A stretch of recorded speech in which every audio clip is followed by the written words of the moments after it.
Woo! Inglaterra! Inglaterra! Inglaterra! Ooh! Let's do it! Big match, big time. Timmy Jim.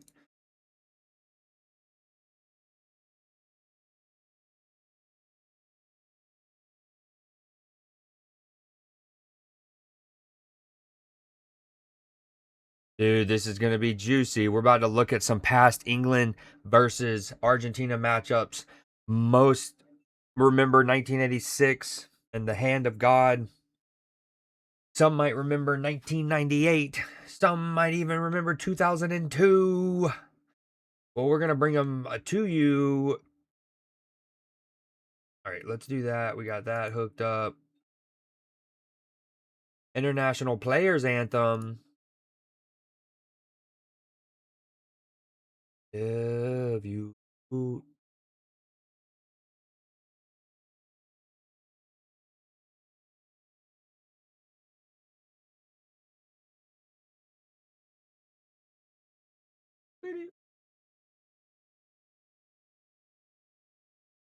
All right, let's go line up. Bam.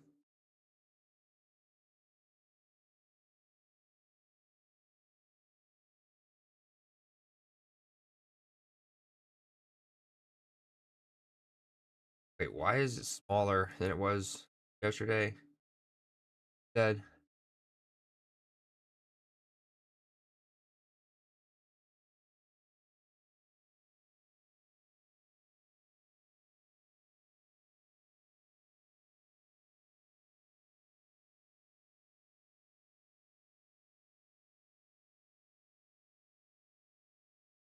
Bro.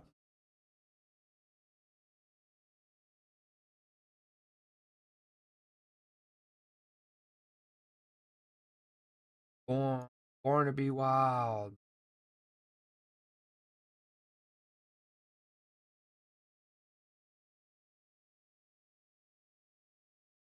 Dude, I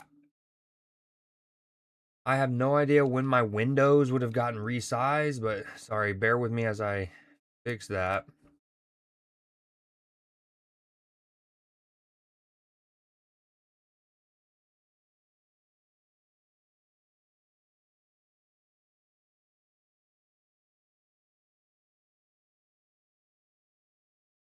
We'll lock that in. Bam.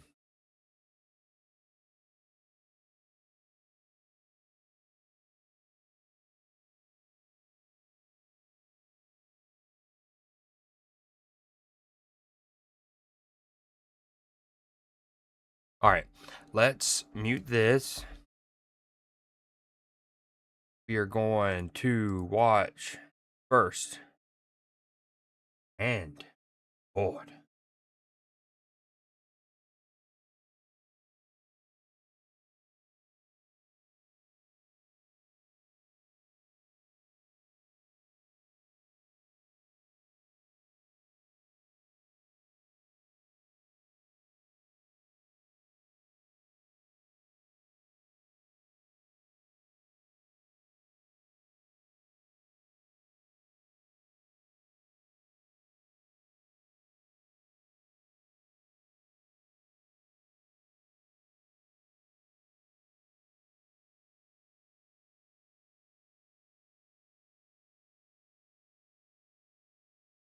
The Mexican Wave, the birthplace of something that is now worldwide, iconic, known, and done in every sport on the planet.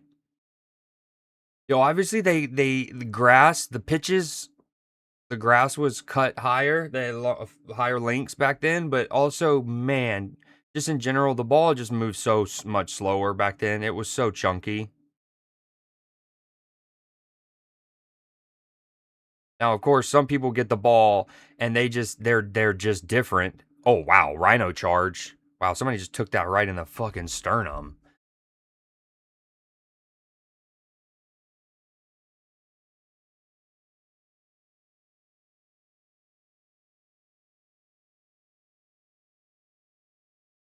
Dude, the the rhino charge at the end. It was a foul. All right, come on. Dude, how long does the highlight package really need 9 minutes of setting up the wall? Come on. Boo.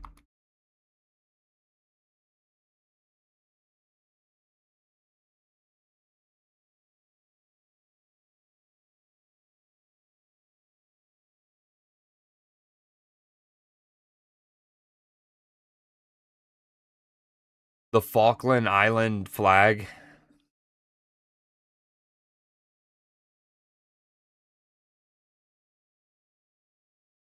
Ooh, nice seeing a good old fashioned camel advertising board.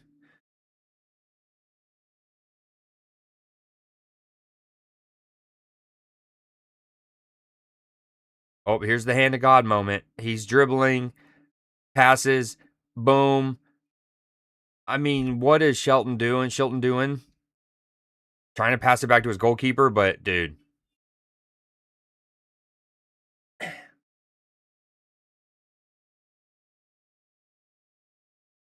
they're protesting it. It's been given.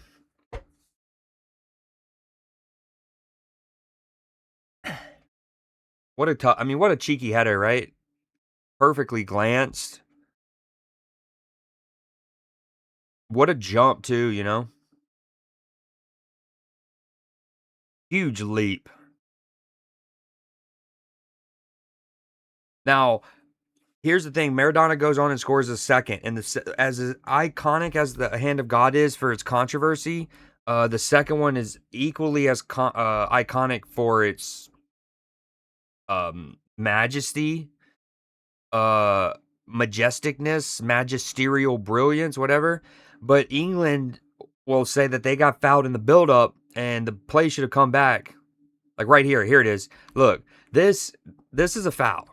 And in the modern day game, especially if the roles are reversed, the Maradona goal would have gotten called off because they should have come back and looked at this. And like some would say, like, yeah, the England player hurdled it, but like you shouldn't have to hurdle that to like protect your fucking tibias. And then Maradona does look at him, right? Oh, whoop, scoop by acceleration so fast. Oh, look at the ball attached to his feet. Look at that. Skirt, skirt. Easy, too easy. Literally iconic goal.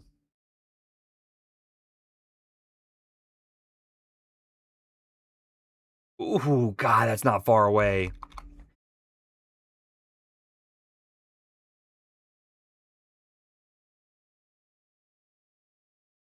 All right, boom. This is in 98. 12 years after the match at the Azteca, Alan Shearer, Bex, Rio on the bench, Paul Mershon on the bench.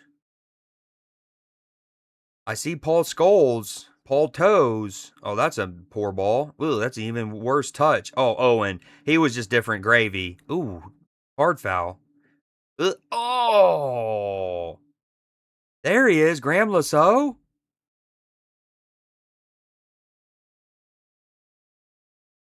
Oh, that just misses Shearer. Ortega, I mean, Diego Simeone, brother. Diego Simeone. A yellow card he shows.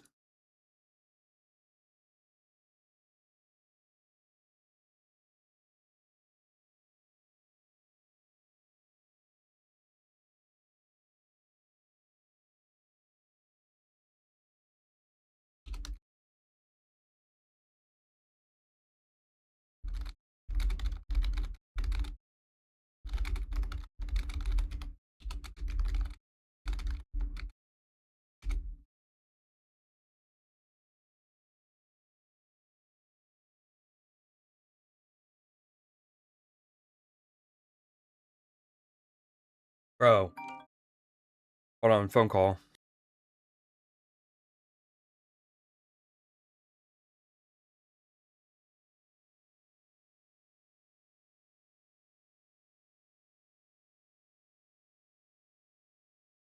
Owen different gravy. Owen different gravy.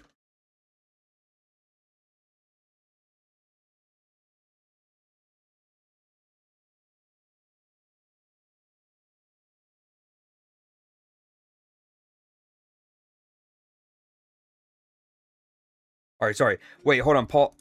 Okay, what a pin. I wanted to say this before. I remembered this. This pin, Alan Shearer's got to go down as one of the best penalty takers of all time. Not only the no nonsense approach, but where he finishes this is insane. Absolutely bonkers.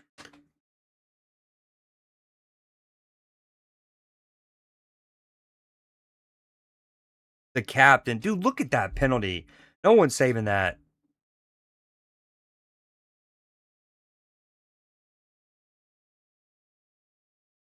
Dude, oh, dude, Michael Owen before injuries was different. Gravy.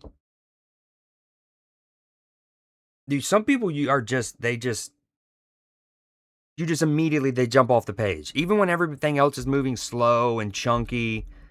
Like that first touch into his stride blows by him, get off of him. What is that defense though? I mean, they're playing 40 meters behind, but and then easy. Also, the goalkeeper are essentially wearing the same shade. One's black, one's dark blue, but man,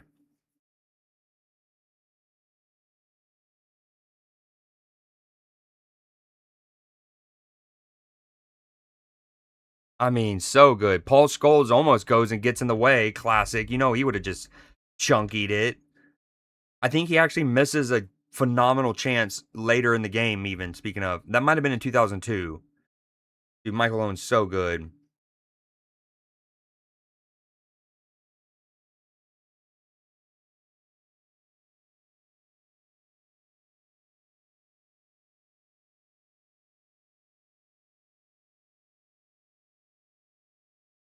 Oh, yeah, this is it. Dude, Paul Scholes. And him in the Gerard category. Funny.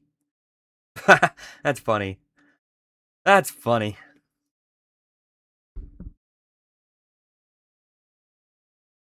Yeah, for real. That flick on, so good.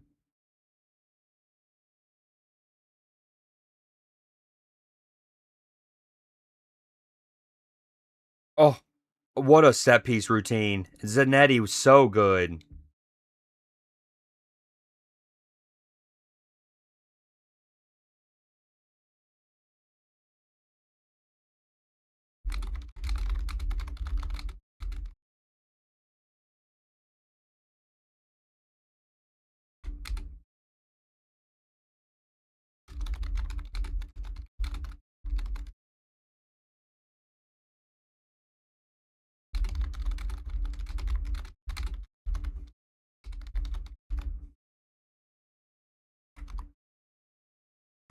Beckham and Simeone, of course. This was bubbling up moment. Um,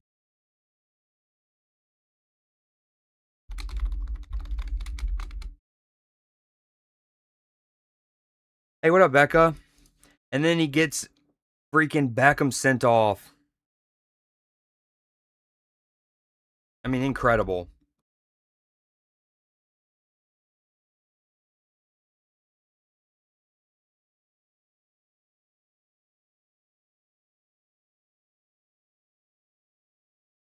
Oh, it's juicy time.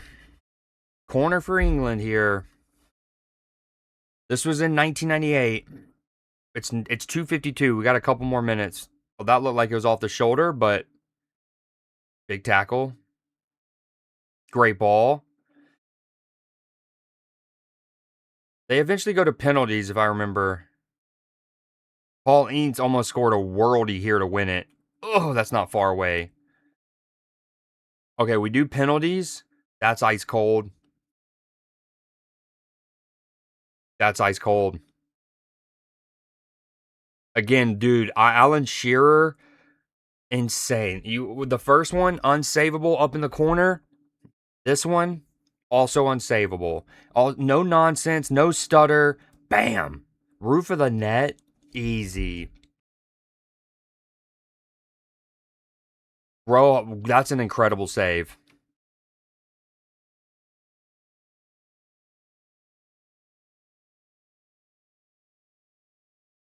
I mean, he's way off his line, but you were allowed to do that back then.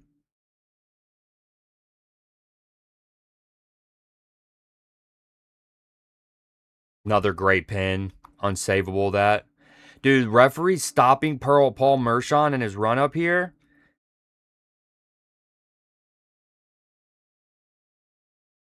That haircut, though, dude. What are those bangs?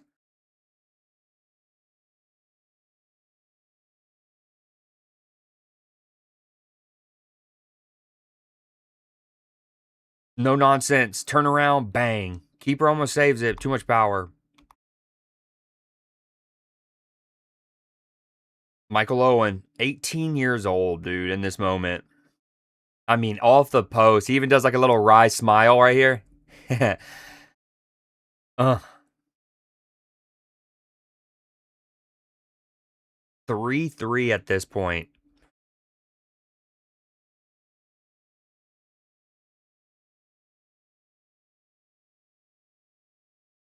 Yo, who you rooting for today?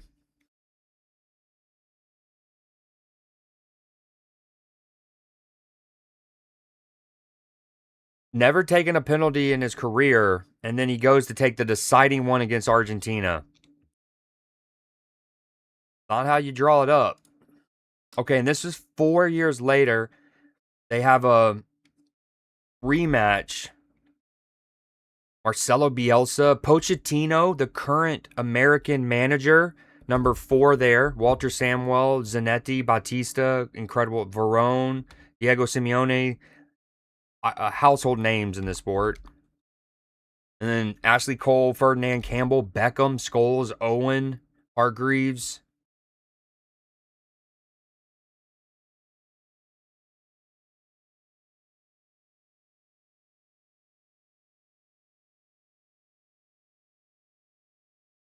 All right, we're 2:55. We're almost at game time, match time. There's Paul Scholes. Oh, that's a sloppy giveaway. Dude, every time we've seen a highlight of Paul Scholes in these two matches, it's just been bad.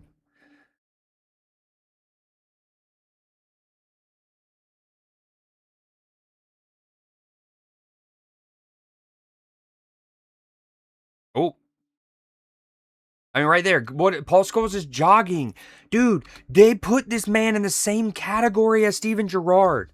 Look at number 8. This is the World Cup. He's jogging. He's jogging. Dude, I never want to hear Paul Scholes in the same category as Gerrard again.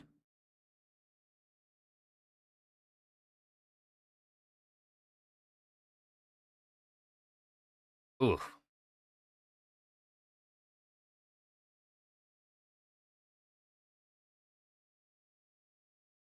Oh, just wide.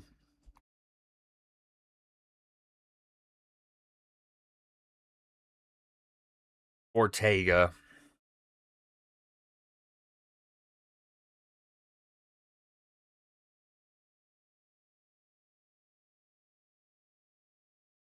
Dude, this is about to be a juicer, man. England and Argentina, they have several iconic matchups in the past. Some controversial, some not. And but they haven't played the World Cup since 2002. That's surely a yellow card, right? That's so late.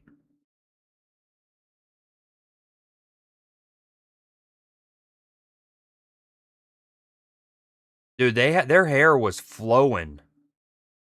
Ref? Okay, we got to get a goal. This has been slop. Beckham,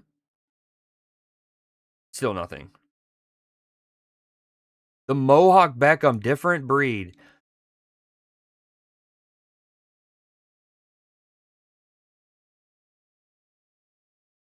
Yo, again, Michael Owen, just different gravy. Look at how quick he is.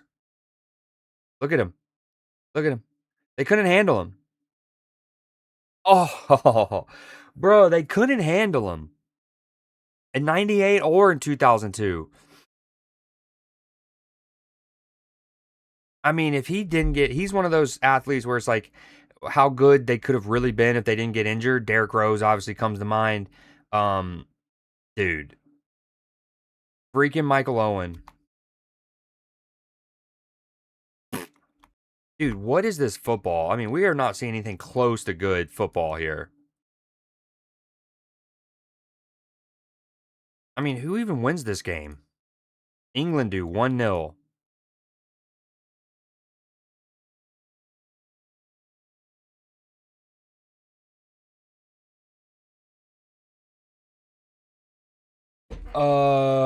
England because I dislike Messi. Yes, I know he's a great player, but I've always been a Ronaldo fan. Gotcha. Beckham and Mia Hamm. Those are two good first ones. Have you seen the movie Bend It Like Beckham? I almost showed that for film class last week, but it wasn't on YouTube free movies.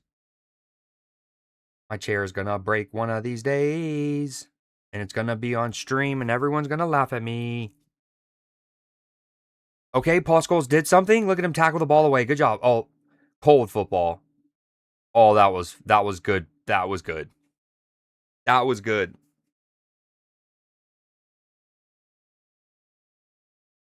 Oh, what a goal that would have been.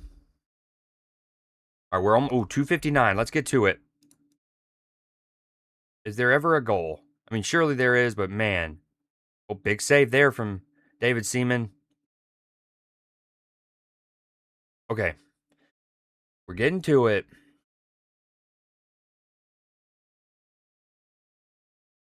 And it will get clipped. Yeah. You have it on DVD? That's a real one. That's a true one. Yeah, I was gonna show either Green Street Hooligans, it, or Kicking and Screaming, depending on what was available. The Will Ferrell movie, depending on what was available on YouTube free movies, but none of them were last week. So I wind up going with Troy because the Odyssey this week. But I found Green Street Hooligans for free on YouTube, so that is gonna be the movie this Thursday. Tomorrow. Wow, it's already Wednesday. Crazy. This week's flown by. All right, we're underway here. Let's go. Let's go. Wait, why is this? Hold on. Why is this showing? Oh, question mark?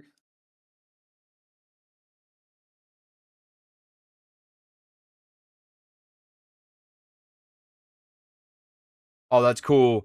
They're Argentina's wearing the dark blue, which they wore when we were showing the 1998 game. You think they're trying to play mental mind tricks on them? All right.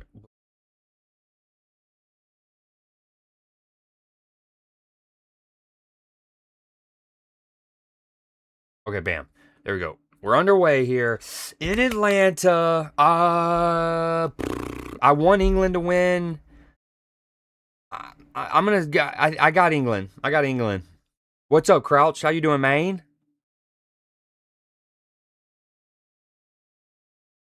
I tried to get in your stream a little last night, but you and I overlapped.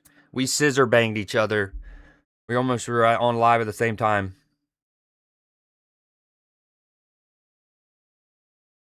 Oh, wait, I still got the audio. Hold on. Boom. Let me switch, and then we play a little music. There it is.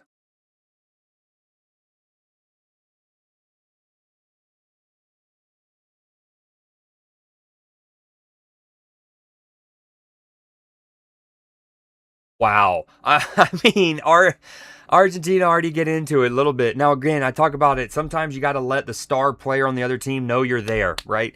You want one of your players to kind of get stuck in and leave a mark on the other team's star player pretty early to let them know it's going to be a long afternoon. And in fairness, that's all Argentina did. But right off the rip, they're shoving. Last day before Vegas. You're going to Vegas? Am I missing something? Is there like a COD event, a birthday, bachelor trip? Are you getting married? Crouch getting married? Can I be the ring girl or whatever they're called? Flower girl? COD champs. Hell, dude, you're going? That's lit. Yeah, right. Dude, that's so fire, bro. Is it your first time in Vegas? Would it be your first time? Or have you embraced the demon before? That's a handball question mark on Harry Kane. Referee doesn't call it. Ball falls to England. Here we are. 2.5 minutes into proceedings. Oh my gosh, things are. Wow. Okay, dude. Argentina getting in there deep, dude. Oh, we've already got a little spat, bro. I mean, Jude Bellingham has every right to be pissed. He's already been nudged in the back. He just watched what Elliot Anderson did. Look how little Lisandro Martinez is. Number 6 for Argentina. He's so little. Is it? I've never been either. I was supposed to go for a bachelor trip, and I don't remember what happened. But I wound up not being able to go, and yeah, I've never been either. I don't think there's much in that. Again, it's just being physical. It's the World Cup semifinal, but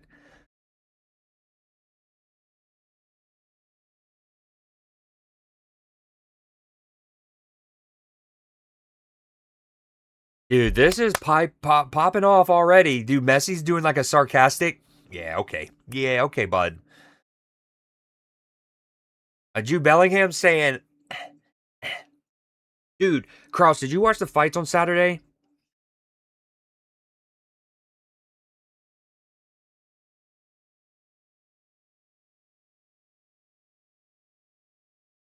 All right, wait, balls with England right now. Anthony Gordon getting harassed. Um, okay, so when the fights were happening, right, and then Connor goes down, and like taps out. First, we're in the Discord, we're watching it together, live in the moment. I'm like, dude, I don't know how it would work with contracts, and you'd have to get the right weight class, and I get it. The logistics would be tricky, but I was like, dude, especially in fights where one of the fighters especially is like either coming off an injury or coming off a 5-year gap or both. Spence weaving through people. Um, but especially in like an event like where Connor's, where you're already like, is it gonna be a fight kind of thing, right? I was like, they need to have like a backup fighter ready in those moments. If and it's again like if Connor like gives up, but him and Max had delivered blows to each other, then sure, it's not really fair on Max because he's sustained damage and the other guy's fresh. Anyways, long story short, I was like, if it works out in moments like this where one fighter isn't even touched and then the other one gives up, we need to have a backup fighter. And then someone in my Discord goes, like a course pro.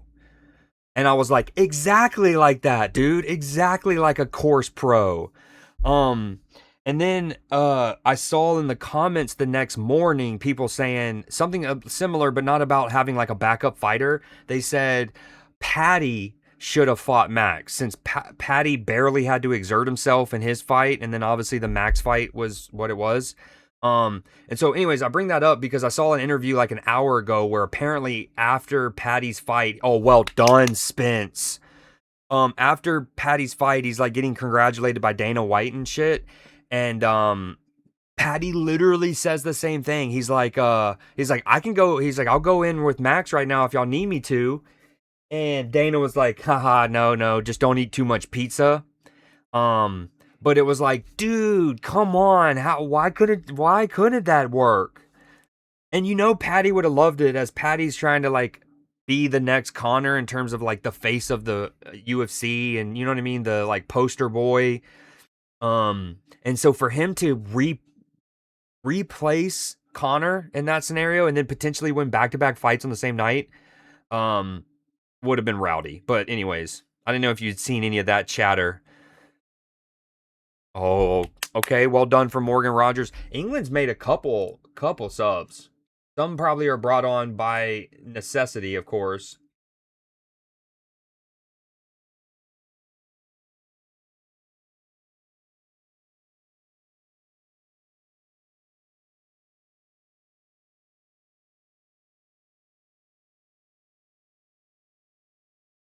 Because like obviously this whole tournament, the question has been, do they play Saka on the right or do they play, Madueke, who started a lot?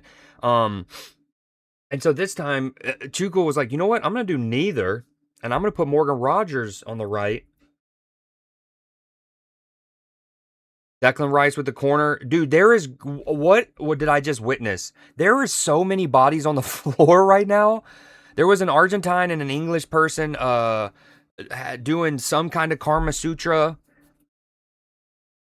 Yo, ref's gonna need to get this in order quick. Look at this one. I mean, there's no foul. Don't get me wrong. There's no foul there, but it's just this has been awkward.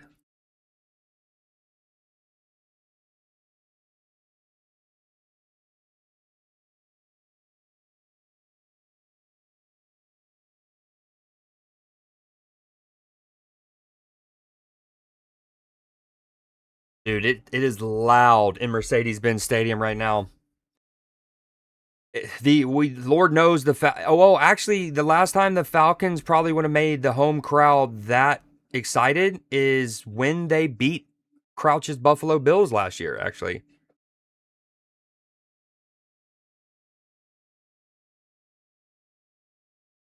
Ooh, McAllister, Megan, Declan, let's go.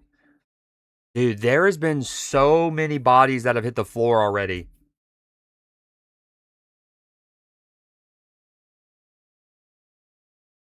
This has been as cagey of an 8 minutes you can have played. Elliot Anderson getting tight to Messi there.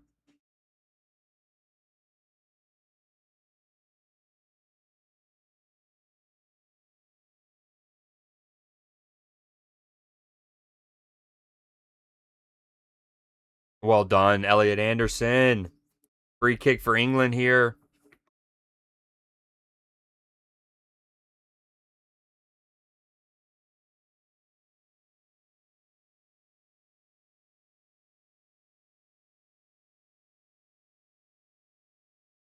Ref? Damn, he's telling Harry Kane to get up. That definitely looked like the Argentine went through the back of the legs. Dude, this is sloppy. This ref has no control of this. There has been no consistency in what he's called or not called. It's been sloppy. There is nobody on planet Earth who's probably really enjoyed what we've seen. Is that a vampiric Nick Cage? Okay, so there's Ron Howard. Ron Howard apparently sits there every match. I don't know who that guy is, but he's got the. I mean, that dude's made it.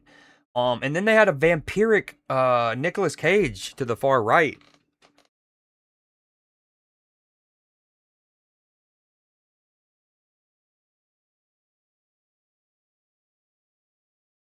Oh, that's a good ball over the top from Anderson. Anthony Gordon should get on the end of that. Just too much of a stretch.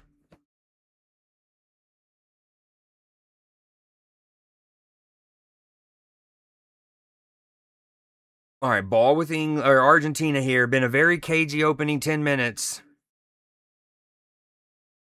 Kind of like season 2 of House of the Dragon.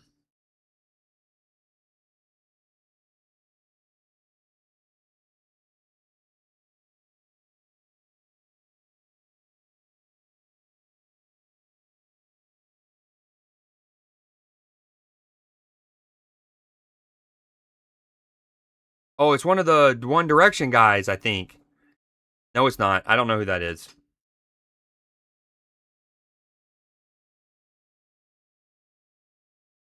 Oh, great job, Elliot. That's a free kick for England, surely. Dude, what are we watching? I'm this isn't good. I mean, this is really poor officiating. I talk about it all the time in any sport that I watch. As a ref, you have to take control. You do not want to be the talking point. You do not want to be the biggest factor in a match, but you have to be in control of proceedings. How on earth is that not a foul on Elliot Anderson initially? Okay, I see why now. Brilliant tackle from Enzo Fernandez. Dude, this has been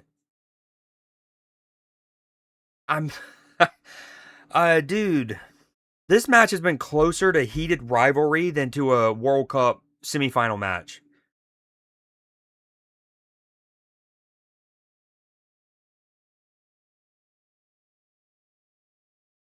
There's no way this match ends with the no red card being shown.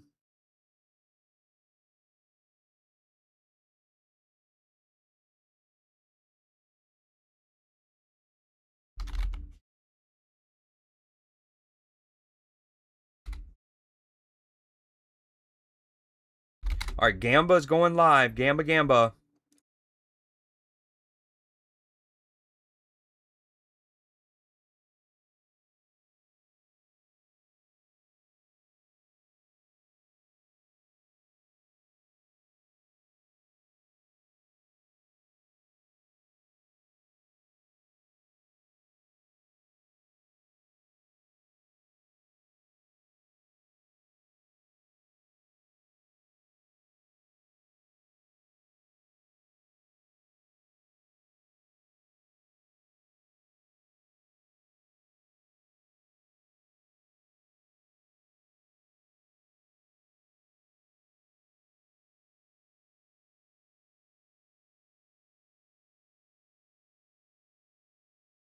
Oh, hold on 1 second.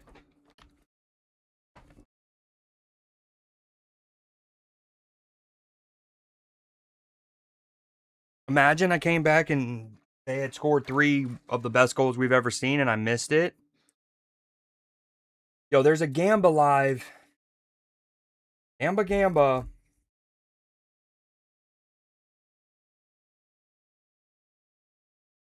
I also got nacho fries from Taco Bell. Gimme, gimme. What up, Leafy?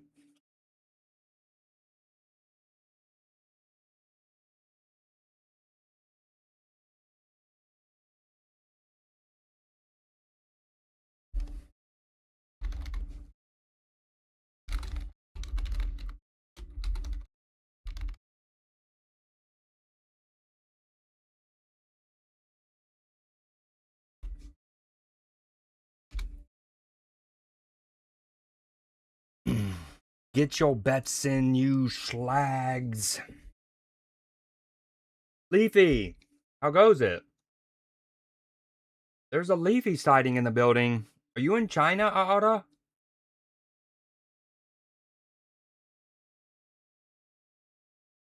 Oh, yeah, you're there till August, I think. All right, ball with England. We're a little past the quarter hour mark here in Atlanta, Georgia. A trip to the World Cup finals on the line. England and Argentina renewing an old rivalry. They played in 86. It was the hand of God. They played in 98. It was Beckham's red card. They played in 2002, and it was Beckham's chance to get a little revenge. Here we are, 24 years later. And Enzo Fernandez is pumped after winning his team a goal kick. Mick Jagger is in the building, baby.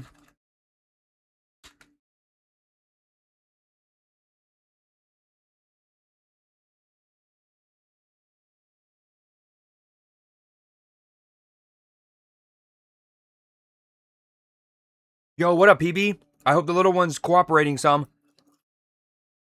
Come on, lads! Declan Rice with the ball now on my feed. They almost overhit Reece James. Dude, it's interesting that both Reece James, which if he's fit, makes sense, but Morgan Rogers also starting. It's surely tactical to try to stop something that Argentina do down their left, but all tournament we talked about Saka or Madueke or even Eze maybe, and then in the semifinal he goes Morgan Rogers. Pretty trippy. Sign here. Well, you can type in all caps if that helps you get some out. Also, Gamba.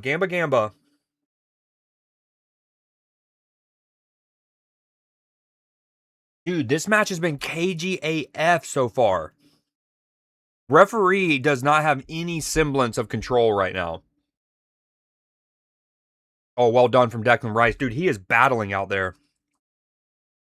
I mean, from Jude Bellingham kind of getting pushed at the very beginning, not a foul or anything, but like that kind of set the tone, to the whole little Elliot Anderson and Enzo Fernandez scissor banging each other a couple minutes ago.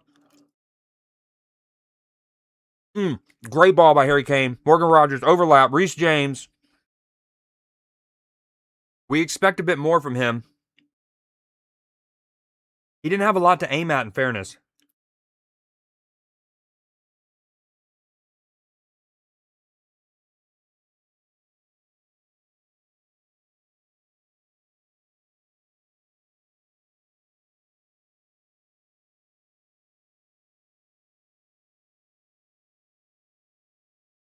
Oh my God, so good from Messi there in midfield.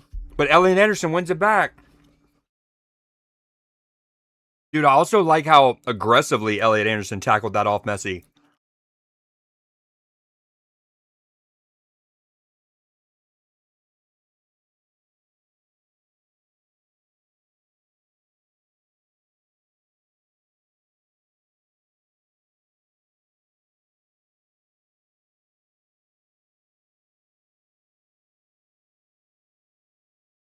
Oh, this is a good attack from Argentina. Well done from Elliot Anderson, who I think has been every bit as important to England so far this tournament as Harry Kane and Jude Bellingham, and that's saying something.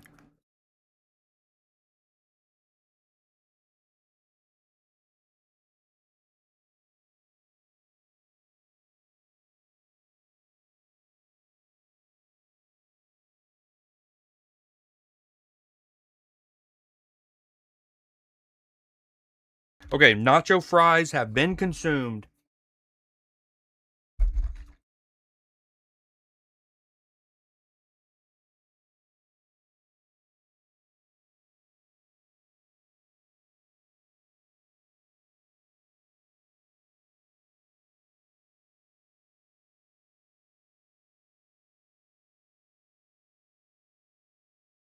Yo, what up, Exit? Are you ready for RV there yet tonight?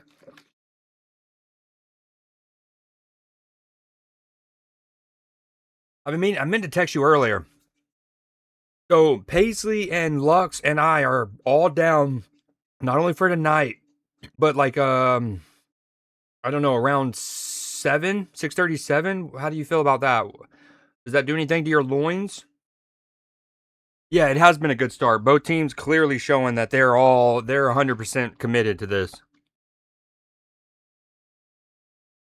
Which I mean, of course, it's the World Cup semifinals, but you know what I mean.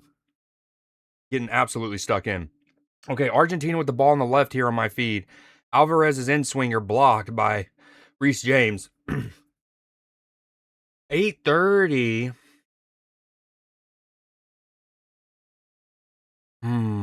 Okay, let me message Lux and give him an update. Okay, Lux and Paisley.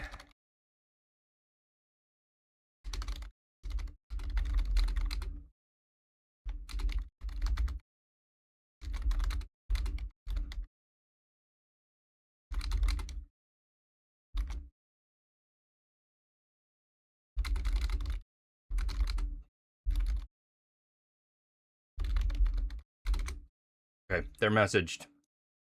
We beat it.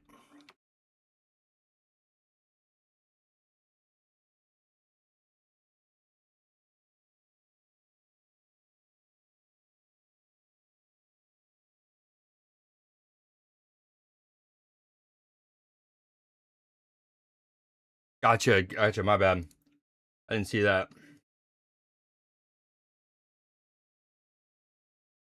Oh, speaking of, dude, Simeone is starting for Argentina. Dude, they're really trying to play the mind games with Egypt or with England, wearing the dark blue like they wore in '98 and in '80 or in '98, and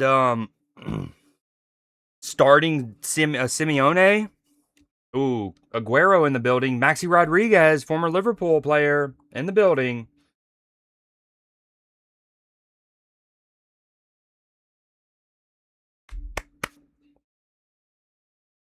Messi. Um, the dark blue is the same color scheme palette that they wore in 1998 when they beat England at the World Cup. I at the beginning of stream I went back and rewatched the 86, 98 and 2002 World Cup matchups between these two sides.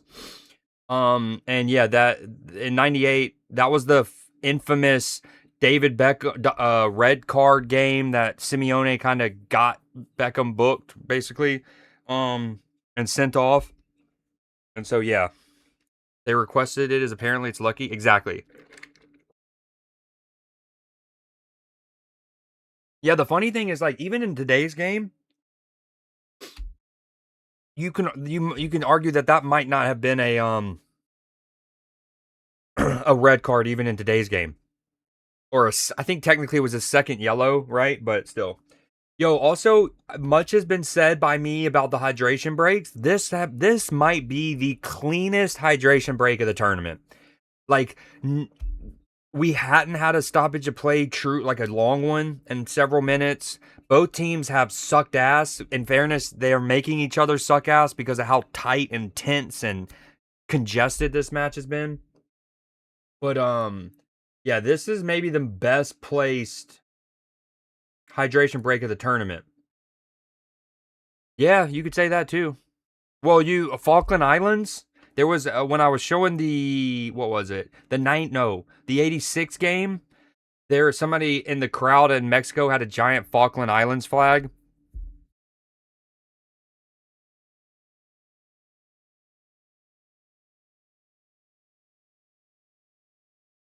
Look at the talking. Elliot and Jude talking. Reese is talking with one of the coaching staff.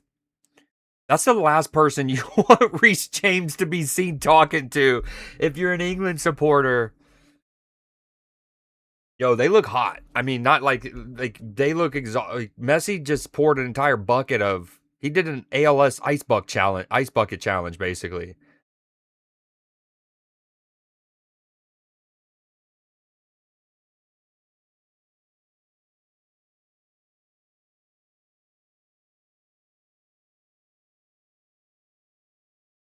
Dude, Messi's exhausted. Look at him.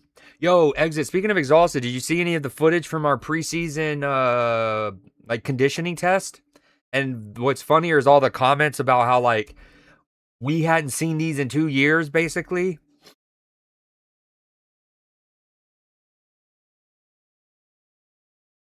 No, I didn't see that, PB. That's wild. I did see that there was Argentinian fans fighting amongst themselves in Atlanta today. Apparently,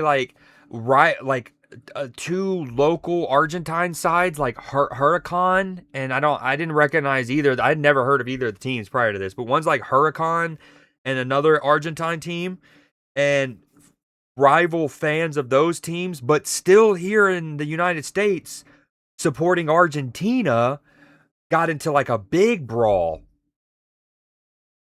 Yep. Why was it only? I didn't see any arrest numbers or whatever, but if it was only one, that's crazy. Because one dude like picked up a chair. That might have been the guy who got arrested, but it was wild. And the like comments are like, not an England shirt in sight. That right, dude.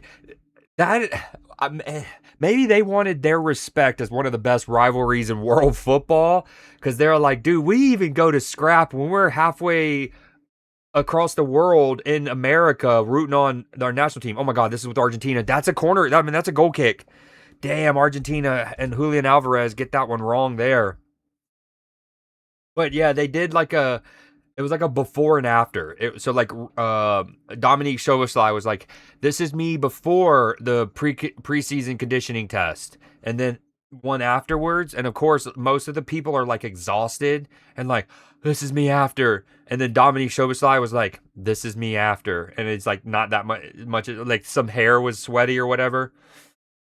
Um,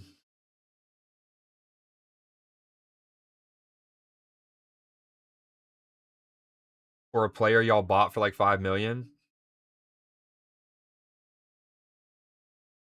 I didn't see that exit. Yo, what up, Lady Clutch? How's your Wednesday been? Happy hump day to you as well. You been enjoying the ghost hunting lately? Still on that ghost hunting kick? Also, when's that hold on, what's it called again? I have it installed. The other side. What's been up with that? I like literally hold on, let me show you. I genuinely have the demo installed. See right here? This one? The one black one on the right, as you know. I just haven't played it yet.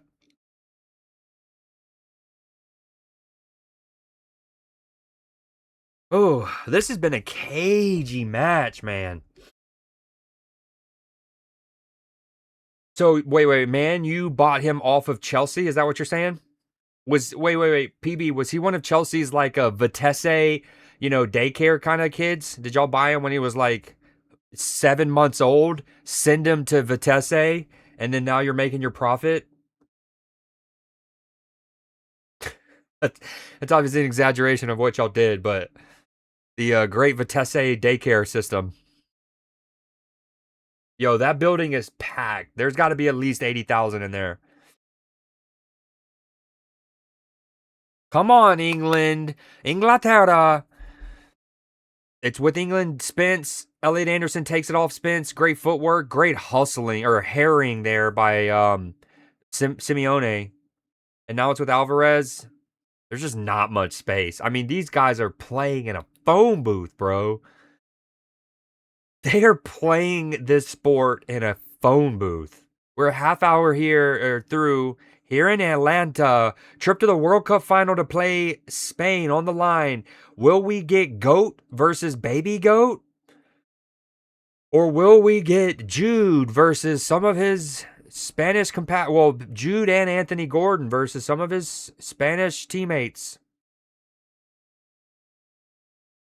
Tagliafico on the left here. Everyone back for England. I mean, Harry Kane is some 15 meters inside his own half. That ball sails over everybody. Will be a goal kick for England.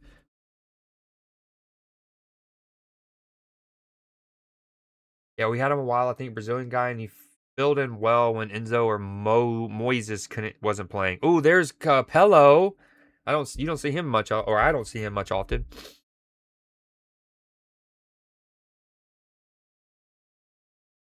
Yeah, I started to say that about Jude and the Spaniards, but then I kind of corrected myself because I was like, this is maybe one of the least like big two filled Spanish sides in a while.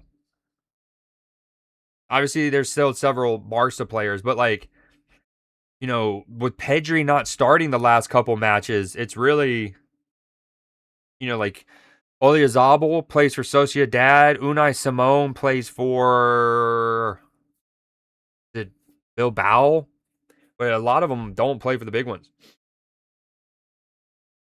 Or they spend a lot of time elsewhere, kind of thing.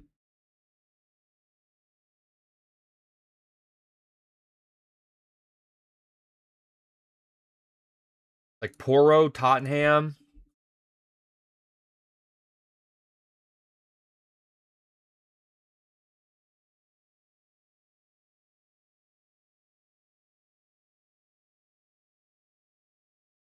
That's kind of crazy. Of their starting 11 yesterday, only 4 play for either Madrid or Barcelona.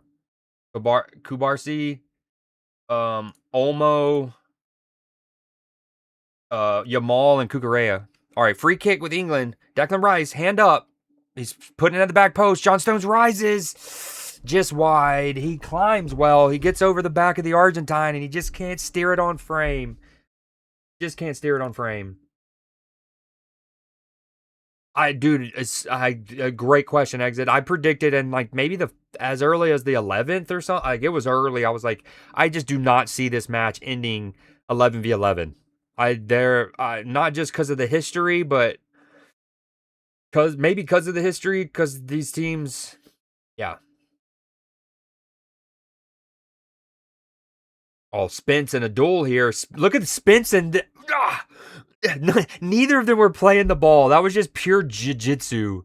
And then Spence does really well there.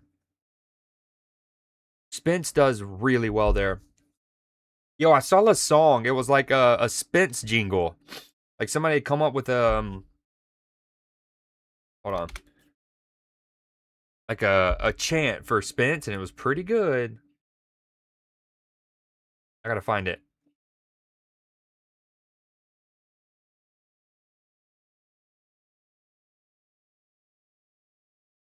Mark Gahey he's like, what? No, no, no.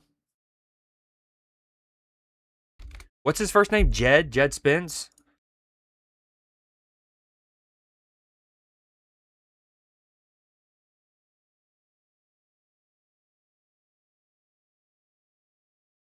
Okay. Oh, oh, Anthony Gordon. Oh, spooky time. Come on, England. Reece James tries to stand it up. Dude, Reece James is bringing nothing right now, man. The thing is, like, you start him. Well, hey, I mean, he's basically the best right back for England, but you would also hope that you get some of his wonderful crosses and his deliveries. But he's gotten 2 good chances to cross, one from nearest the end line and one from that early KDB angle, and both have just been boop. But that it can turn around. Sometimes it's just about getting your range, right? It's just about getting your range. Sometimes you got to pull out the 6-iron to realize that maybe you should have went hybrid. You know what I mean? Oh, here it is. I found it. Hold on. How can I show and watch? Okay, give me 1 second. Pause in music. Okay, this, this, this. All right, we should be good now.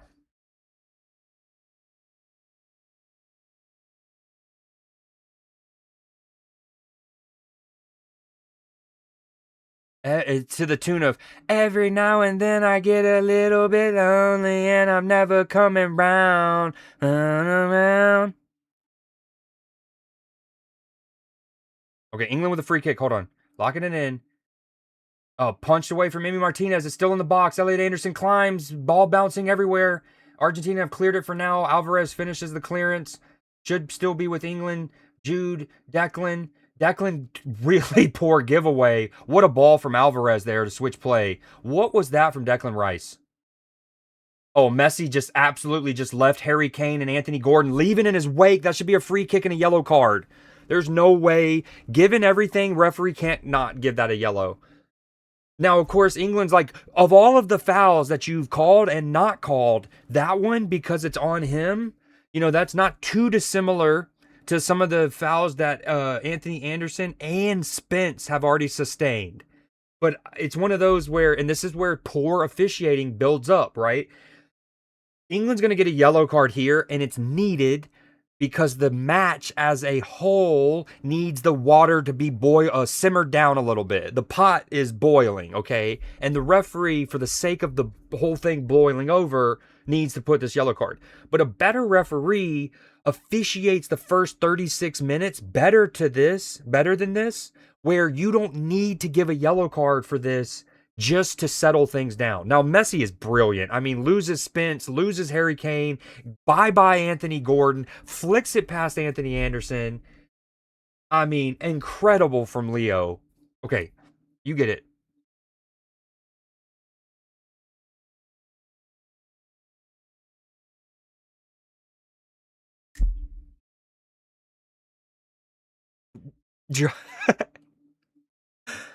Fully back together. Okay, free kick for Argentina. Now it's way too far out. Messi's just going to try to stand this up, I think. Although, I said this, and remember when he scored against Allison, and yeah, that was also 8 years ago.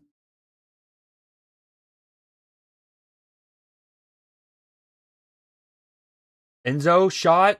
Pickford, wow, that was a good strike. Enzo thinks that it actually takes a deflection and wants a corner. Please, por favor. Nope, goal kick, he says.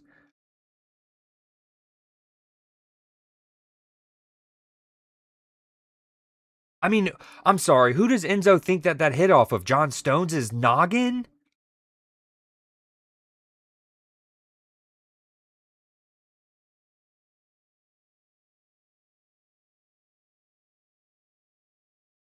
God, I hope he goes and scores now that I've just pulled this up and taken all that time to show that. It's only fitting. We need it. Please, universe. Did his broken jaw tonight. Now it's back together.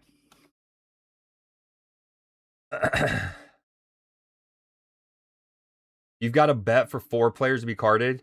Dude, us rooting for who was it we needed to fight the other night? I think it was in the Switzerland Argentina game. We needed like Granit Xhaka to get in a duel with somebody. Rice, Anderson, Romero, McAllister to be carded. That's not a bad list. Yeah, Maka I could see for sure. Yeah, I have not. Dude, he comes in with a briefcase. That's hard. That's cold. Yo, what up, Derpy? American watches mid-old men international teams cry for calls for 90 minutes. Hey, while you're here, Derpy, don't forget to Gamba. There's a Gamba live. It's almost over. There's little less than 3 minutes to get your Gambas in. Exit, have you Gamba'd? You better have. If I didn't have a pinned message, I would pin that.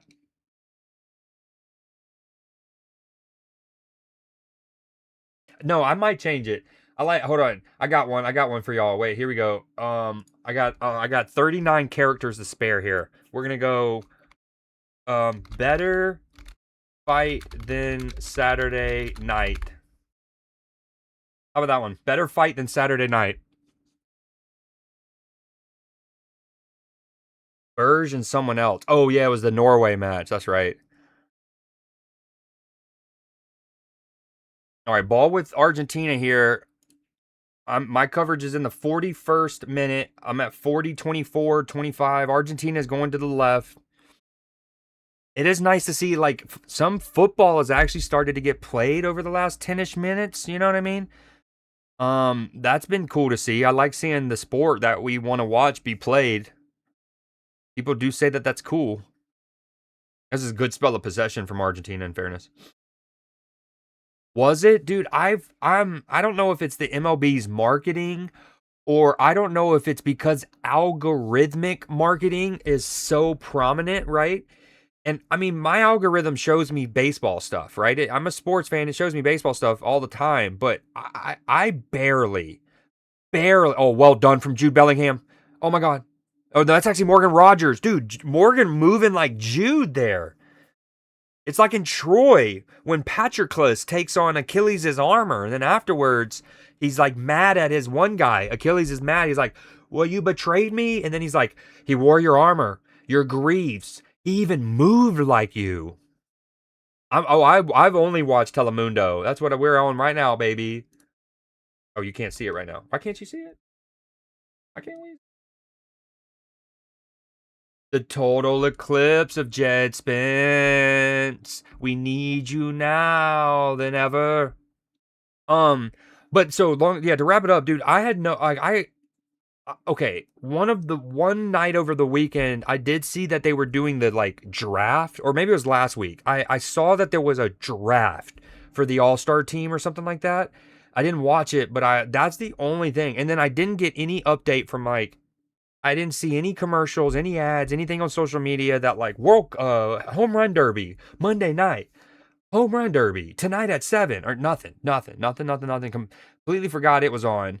And then when I learned about it Tuesday morning, I was like, oh shit, yeah, boom. That means the All-Star game's tonight. And then I got so distracted with freaking France and Spain yesterday. Oh, well done from Jude. He's gliding past some people. Christian Romero, what a tackle. What a tackle. Absolutely just dispossessed Jude while in full stride. But yeah, so then I'm like, oh, that's right. That's tonight. And then I completely didn't watch the All-Star game. I read that it was basically what was it? The NL East versus the AL All-Stars. National League started a Philly pitcher who gave up 3 runs in the first. Ooh, that's hard, especially since it was in Philadelphia. I did see Miles Teller, who is a Philly native and a big sports fan, did like the opening little thing, and it was really dope because it was like 250 years ago, right down the street, a declaration was proclaimed, a new nation was born. And as time passed, that nation found its groove in a sport. That sport is baseball, dude. Chills. And then they were playing Meek Mill's Dreams and Nightmares. Oh, it was, I mean, chills just thinking about it. It was rowdy. And then a Philly pitcher gives up 3 runs in the first. Love that. Derpy, really? That's, my bad for just seeing that. I'm going to actually delete that. PB, well, how about I can't stand the way that Argentina's been getting sucked off by FIFA, so I'm rooting for England. Also, PB's the homie. You can't be talking bad about Inglaterra.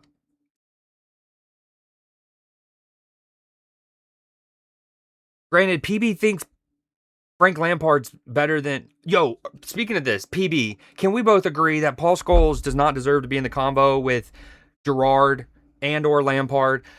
I was watching that 98 and the 2000 games earlier. All right, Derpy.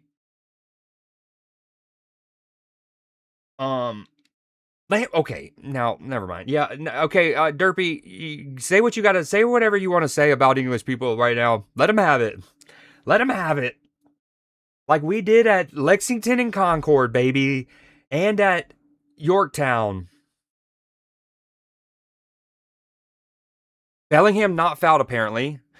But dude, okay, so 98 in the 2002 game, literally, except for one tackle, every single time that highlight reel showed Paul Scholes involved in anything, it was bad. It was a turnover, it was a missed sitter, not necessarily a sitter, but he absolutely should be hitting the frame in 98, and left-footed ball comes into him, first time finish, and he misses it wide. it was his weak foot, first time finish. I don't want to be too harsh, but and then in 2002, there was one play where Argentina's just like weaving through y'all's midfield, and he's just casually jogging back. It's like, bro, imagine who's okay, Derpy. You're about to being first off, who's a mod being petty, and then secondly, no.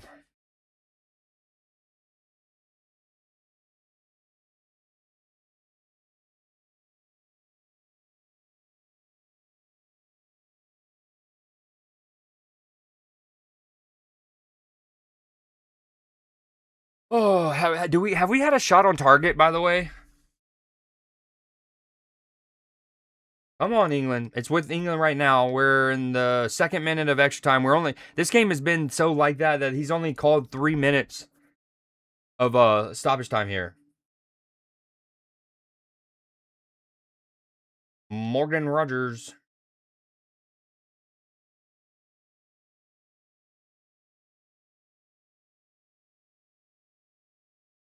Apparently, yeah, no shots on target. 3 total shots. None on target. Only 8 touches in the opposition box, bro, between the two sides. That's incredible. And England, I mean, dude, what are we doing? What are we doing? Dude, they're playing haram ball, as they would say.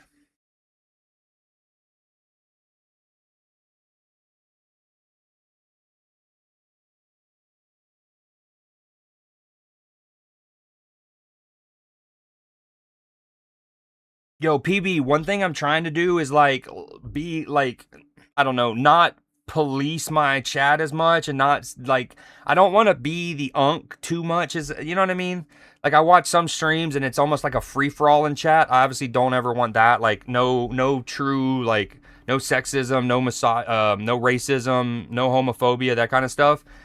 But like in this kind of banter, if you want me to time somebody out, or if this goes to anybody, if ever y'all want, let me know if somebody goes over the line. But I'm gonna let Derpy go on for now because he's being a little antagonistic, but I wouldn't say he's gone over the line.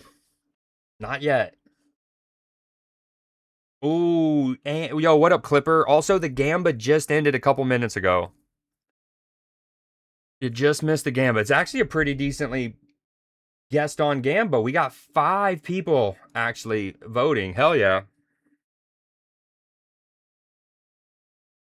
Yeah, that's true. The English are thick-skinned. Hell, y'all love to self-deprecate on yourselves more than anybody. Okay, an electrifying half of football. No, said no one ever.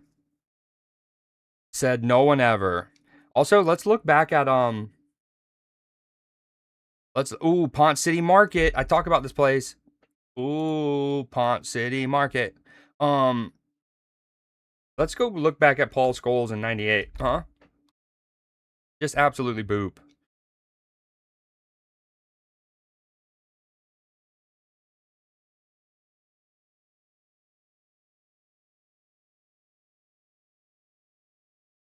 Also, Michael Owen was different fucking gravy, bro. If Michael Owen's one of those great what ifs, right? Like Derrick Rose, people like that, where it's like, man, if they could have not avoided injuries better.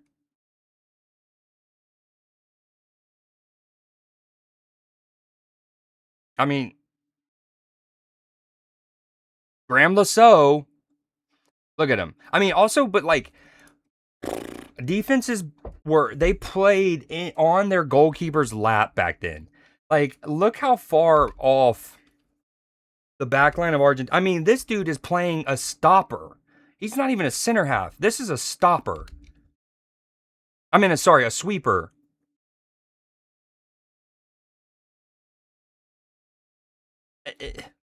Yep. That's a dive. That's a dive. Let's call it what it is.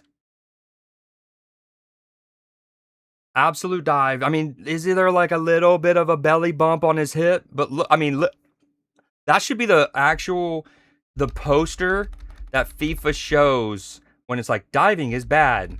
Is that Oh, is it the worst, most egregious dive ever? No, of course not. But his posture, that's like Jerry West in the NBA logo or something.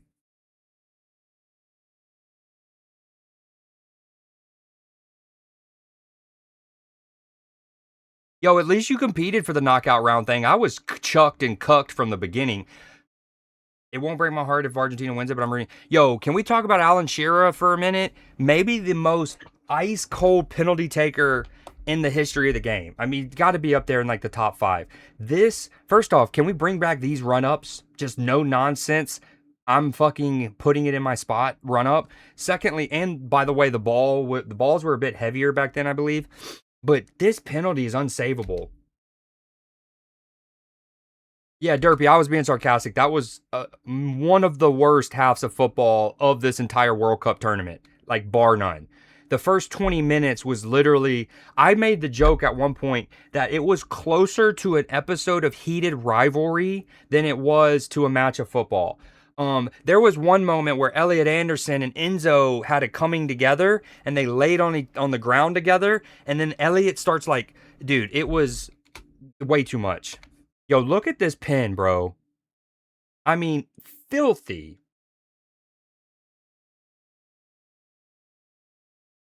Yeah, as he should be.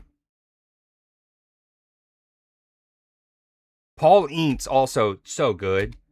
Yo, this ball from Beckham, not bad. Look at this touch from Michael Owen. Outside the foot to take this into his path. And then speed. Also, look at this defense. What? Are they playing a 1-0-0-0 3-3-3? I'm just blown away. And then he just glides by him. Of course, Paul Scholes almost cucks this up. Has he got a finish? Has he?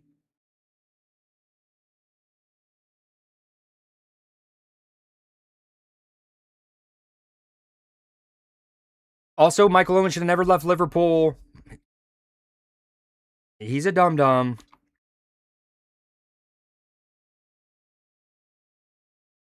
Yo, this Paul Scholes, bro. I mean, what a header by Alan Shearer here. Look at this.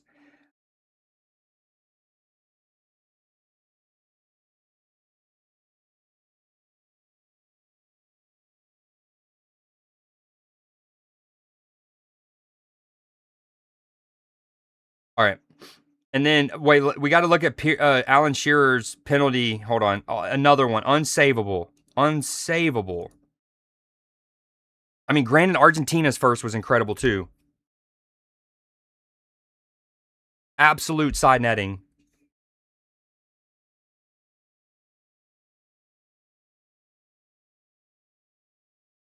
Here's the thing: if this goes to penalties today, on paper you'd have to fancy England, right? England have so many accomplished penalty takers. Like you would have to bank on Harry Kane, Jude, Ivan Toney, all Declan, all if they're on the pitch at that time, being able to bury those. We also know that Messi historically has not been like among given the fact that he was blessed by God himself to play this sport, he's never been an elite penalty, like never has been an elite penalty taker. Even when he was in the prime, scoring 80 goals in a year, he was never an elite penalty taker. He does need to go back to his old run up. He's just so inconsistent now. But I would fancy England in a penalty, despite England having PTSD for like a century at penalties, right? But look what happened. Earlier this tournament, Germany went into a penalty kicks. Germany felt invincible in penalties. Germany hasn't lost a competitive match in penalties in however long, right?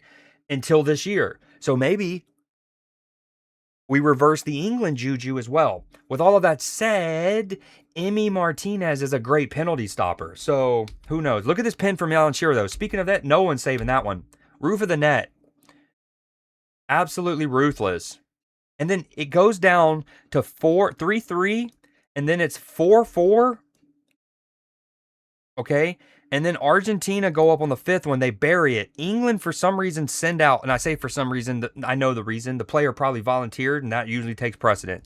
But the England kick penalty taker has had never taken a penalty in a competitive match, and he chose to go here. Hold on, real quick.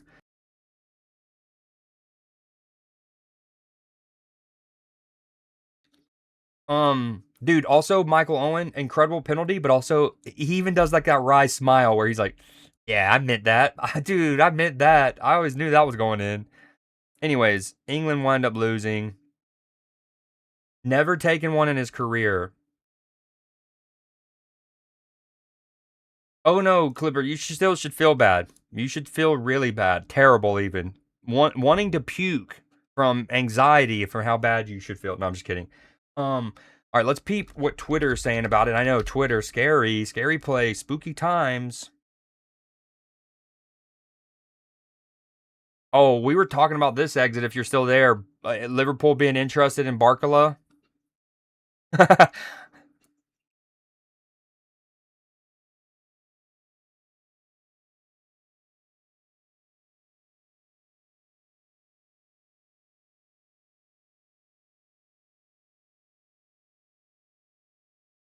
I mean, this is it. This is it. So are Argentina and England going to play football or just fight each other all game? And I wouldn't even say it was fighting half the time. Half the time it looked love making. There was one corner England had in the first like 7 minutes where as the ball's taken, even before, you just see two bodies hit the floor. Okay, one England, one Argentine. I think it was the one John Stones tries to make a run to the back post, and the Argentine, and it's not a foul either way. I mean, both are just grappling. John Stones goes down instantly, but it's the way that they both just laid on the floor holding each other. And then seconds later, as they get up, another England player and another Argentine player both get in the same situation. And it's like, dude, are they just okay? There's a sport in Italy. It's called like what is it called? The calcio. Hold on, calcio Italy rugby sport thing. Okay, that's yeah. Here we go. Oh, there it is. Calcio Fiorentino. Hold on, y'all, dude. Okay, it reminded me of this. There's this sport in Italy. Calcio Fiorentino 2026. Okay, this thing is wicked, right? And what happens is they get into these like grapple fest where okay, look. So what essentially has to happen is you line up like at the start of a kickoff and you basically pick your man and then you just fucking brawl and grapple and take while other people try to score, right? Kind of like rugby a bit. But once you get a person to the ground, you both are done with the play essentially until I don't know all the rules or whatever. But essentially, you have moments like and here and oh, wow, what do we have here in broad daylight, huh? There's a lot of channels in this country that would absolutely censor this. What's going on here, right? And you just kind of stay holding each other until like play resets. It's funky. Basically, this was England Argentina. Was Calcio Fiorentino. But also the sport is kind of rowdy. And what's also dope is it's played in a small village, a town near Florence or maybe in Florence, I don't know. But like this is like a crosstown rivalry thing. This is a big deal. Also, when this happened like 2 months ago, 3 weeks ago, I made the joke watching this live. I was watching a streamer watch this live, and I made the joke. I was like, honestly, and at the time, Wimbledon hadn't started, right? But the French Open was the most previous major tennis tournament. And hold on, are we back from halftime? No, we're not. I made the joke. I was like, dude, with Yannick Sinner having already been knocked out of the French Open, and with Italy not qualifying for the World Cup, this is the most like Italian fans would have had to root on for a while, sports wise, right?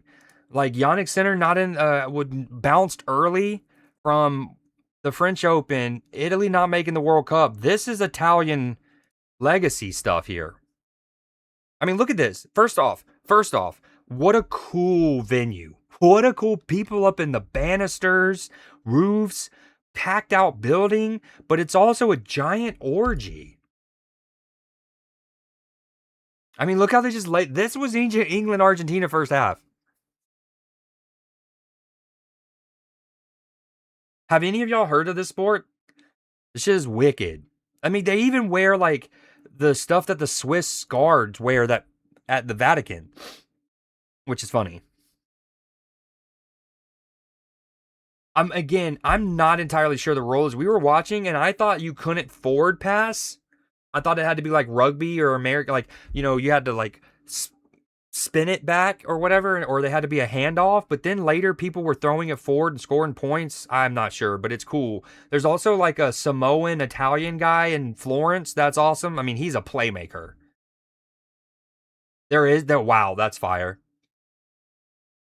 Also, Clipper, I see you with the silver one. Did the gold one work for you when you gifted those 3 subs? Okay, anyways, oh,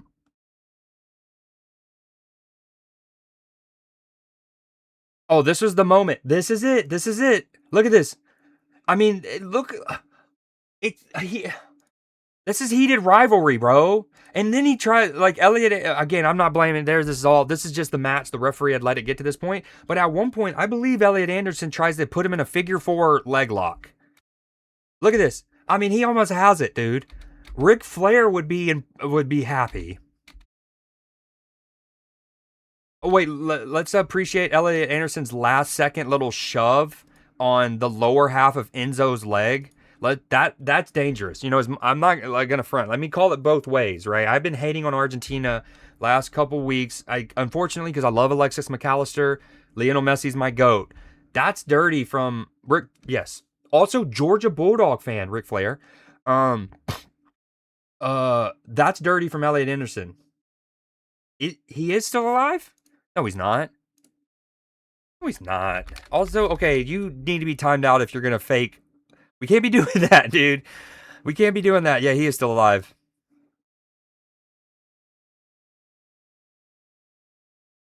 He's from Charlotte, North Carolina. I think he's a dog fan. I want to say I've seen videos of him going, like, "Go dogs," and he's like, calling the dogs.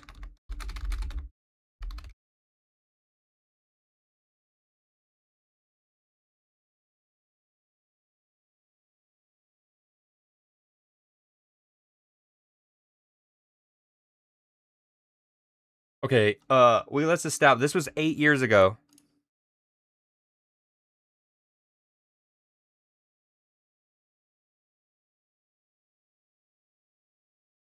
Okay, that explains it. That explains it. Honestly, Mike Tomlin, former head coach of the Pittsburgh Steelers, daughter gymnast at Georgia. Ric Flair, daughter on the track and field team 8 years ago. I mean, just that's the place to be is Athens, Georgia, baby.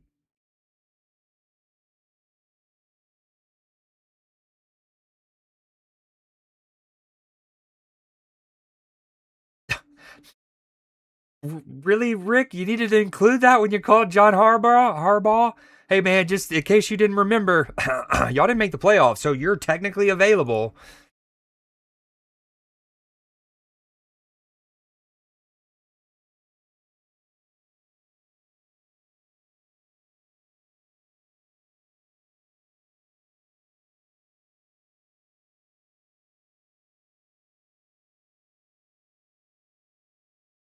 Yes, sir. Okay, he's still alive. That's good to know. That's good to know.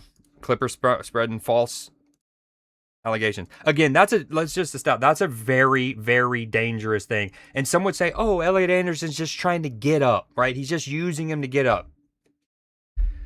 Given how much of Enzo's upper thighs Elliot fondled this whole sequence, I think he could have used another part besides the lower part of his leg. I mean, look at that. That double push from Elliot. In fairness, that's a fantastic tackle from Enzo upon review. I mean,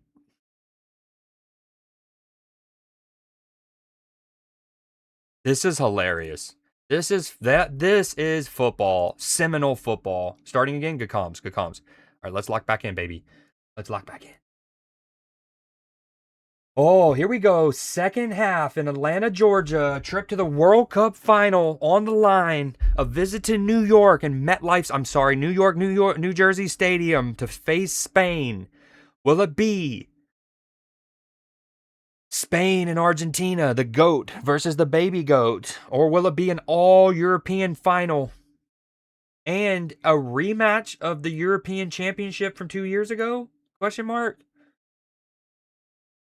I know England, hold on, without looking it up. England made the semifinals in 2018. In 2020, they lost to Italy in the European Championship finals. That was the match that Saka missed a penalty, and the what was the guy who eventually played for Chelsea? Not Janino. His name was a J. Started with a J. Played for Italy. Midfielder. He scored the winning penalty, I believe, for Italy. So that was 2020. In 2022 World Cup, Spain made the semifinals, right? Yes, and then the Euros in 2024, I think they lost. They lost to Spain. That was right. What was that guy's name? I don't want to look at chat. Chelsea player, Italian, not Janino. Um, he was a good midfielder. Man, he was like a metronome. Jerry Judy. Judge Judy, that's it. That's it. Fantastic midfielder for the Italian national team. Also Chelsea player. Jorginho.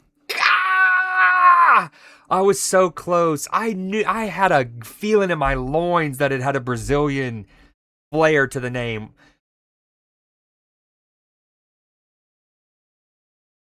Y'all did lose to Spain. Um, dude, Jorginho. I said Janino. Fuck. Uh-oh. No, not Spence. Total eclipse of Jed Spence. What a save from Pickford. Get out of here, Messi. That's Declan Rice's ball. Oh my God, it's falling back to Alvarez. Oh! Palmer came off the bench and scored for England. Dare I say that this game might be one that could use a Cole Palmer. I think this game could use a Cole Palmer right about now. This could use one dash of a Cole Palmer, maybe a splash of a Phil Foden type. Dude, filthy from Alvarez. First off, he gets past Spence on the first shot. Pickford does really well to save it, as discussed a minute ago. And then he gets the ball back after some lucky bounces after Declan tacks it off Lionel. And, bro, absolutely skins Spence. We need to sing it together. Total eclipse of Jed Spence. All right, corner for Argentina here. Just in start of the second half. Already more goal mouth action in 2 minutes than we had in 48. Messi takes it. Oh, good win. Huge win out from John Stones. Still with Argentina. Now it's with Reece James. He's going to try to head it away to Anthony Gordon. That's a good tackle. He's offside, surely. Are we not going to stop play? Dude, and then Messi choke slams Jude Bellingham. Oh, these refs have been woeful. Again, we talk about it all the time. We understand that the modern day, oh, he's onside. He's actually onside.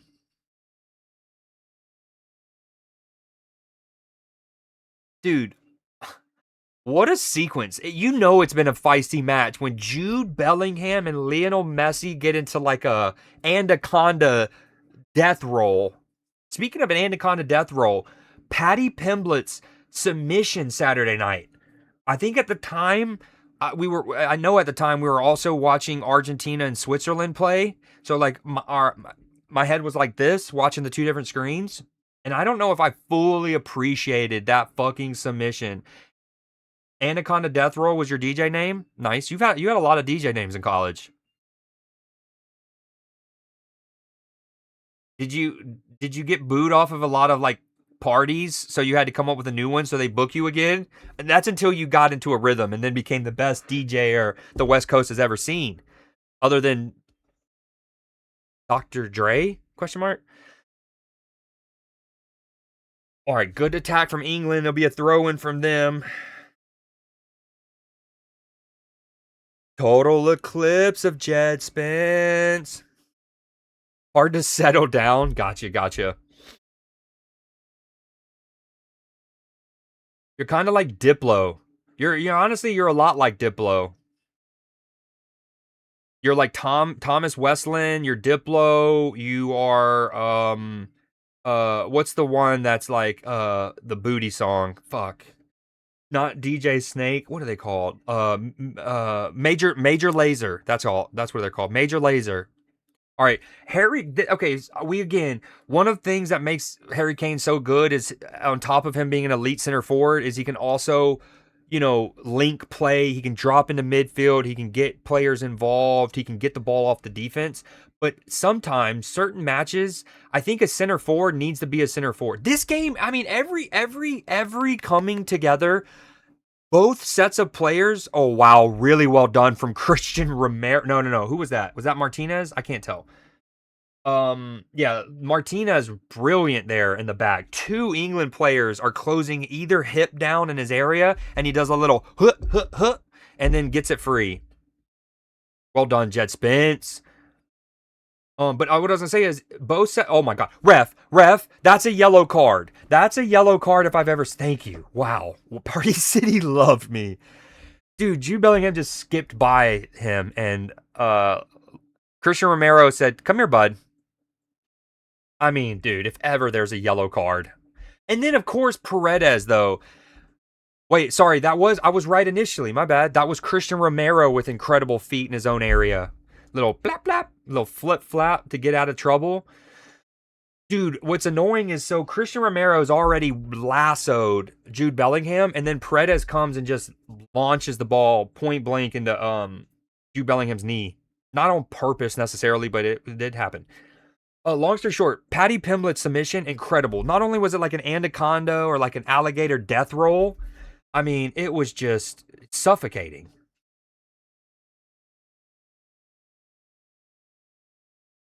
Good drop from dude. Elliot Anderson has been dude. They have had a mission to shut him down. Enzo, and honestly, I think the instructions from Scaloni has been he went up to Enzo Fernandez and he says, "I do not want you to leave Elliot Anderson's like hip.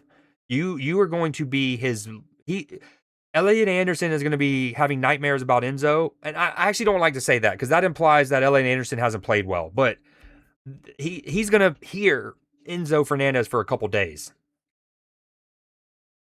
All right, what's the stoppage here?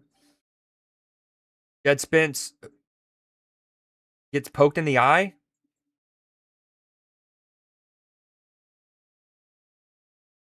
I mean, a Simeone. No foul, though. Apparently, it's just Argentina ball we play on. There's 2 of the 4. Just need McAllister and Rice now. So, did you picked those 4 people, or you just picked any 4 need to get it? And then we jokingly were like making our picks. Julian Alvarez, at the beginning of their last match, I talked about him and how he hasn't had as notable of a World Cup as we all thought he would coming into it. And then he obviously scored that worldie against Switzerland. He's looked a lot more livelier today, too. He's been one of Argentina's best players, I feel like. All right, ball, Argentina. It's on the right now with Simeone. He's going to play it down the line. Good cutback. Jude Bellingham almost just cleared it right to Argentina. Argentina looking very good, actually controlling the ball. Harry Kane is 40 meters from his own goal. That is not what you want to see. I think he's sunk too deep. I was actually talking about that a minute ago. If you're England, and again, I know he's a great linker of play, but at a certain point, you want your center forward to be a damn center forward. You want him to pin back the back line of the other team. You want him to run into channels to stretch play. And as brilliant as Harry Kane is, I've talked about it. There's videos of me in 2022 talking about it and in 2024 where I think when we get into these later part of tournaments, Harry Kane leaves a lot to be desired, in my opinion. I just don't think that he gives enough dynamic movement off the ball vertically. Like right here. Yeah, okay, he's gonna get an assist and shut me up, I'm sure. Oh my god, what a clearance that. But like, I don't want my center forward picking the ball up off my back line. Oh my god, and it comes from England! Anthony Gordon! Now, some would say, "Hey, Chris, look how or Creed, look how dumb you are." Harry Kane started that play, long ball over the top. Argentina can't deal with it. Great pick out to the back post. Harry Kane or Anthony Gordon comes home and sweeps it home. But you know what they also say? I don't know. Chevy blew like whirlwind. Come on, England. Big moment. Harry Kane playing center defensive mid. Tries to pick out a run to Morgan Rogers. Incredible clearance initially by Tagliafico, I believe. Is this Declan Rice? No. Okay, boom. And then Jude Bellingham on. What a ball. I'm not Jude. Dude, I keep confusing Morgan and him. Dude, Morgan Rogers. But I will like to say this. To go back to my point a minute ago, vertical runs are important. Vertical runs are important. And while I was saying I would like for Harry Kane to be the one running it, as long as somebody's making the runs. And Morgan Rogers in this situation is the one who says, I'm going to stretch them vertically. And so even though the ball doesn't initially arrive to him, everything gets destructured from that. And phenomenal ball by Morgan Rogers, even if it might have taken a slight deflection. I still stand by it though. If I'm England, I don't want to see Harry Kane consistently picking the ball up off my back line. Not when we have players like Declan and Elliot Anderson who can pick such fantastic passes themselves. Inglaterra! Oh, look at England swarming immediately on the restart. Swarming, baby. Anderson and Romero were the two to get them. It was those four specifically. Got you. Were the two to get them. Oh, dude, come on, PB. I'm rooting for you. Who do we need? McAllister and Rice. Dude, we can get McAllister for sure. I just worry that Declan might get subbed off, given that he's been dealing with an illness the last week and a half or whatever, before he could get one. Uh-oh, poor giveaway from England. They're through. Harry Kane.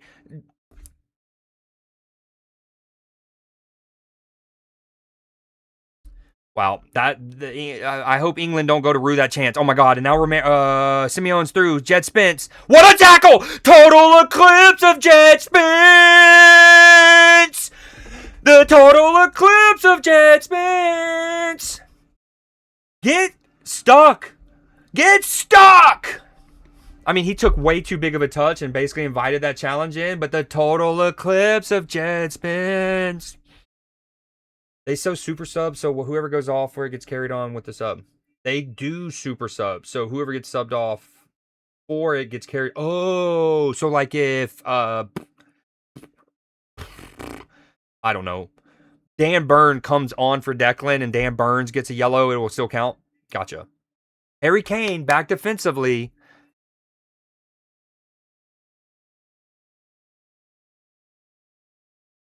Dude, let's go, Jed Spence.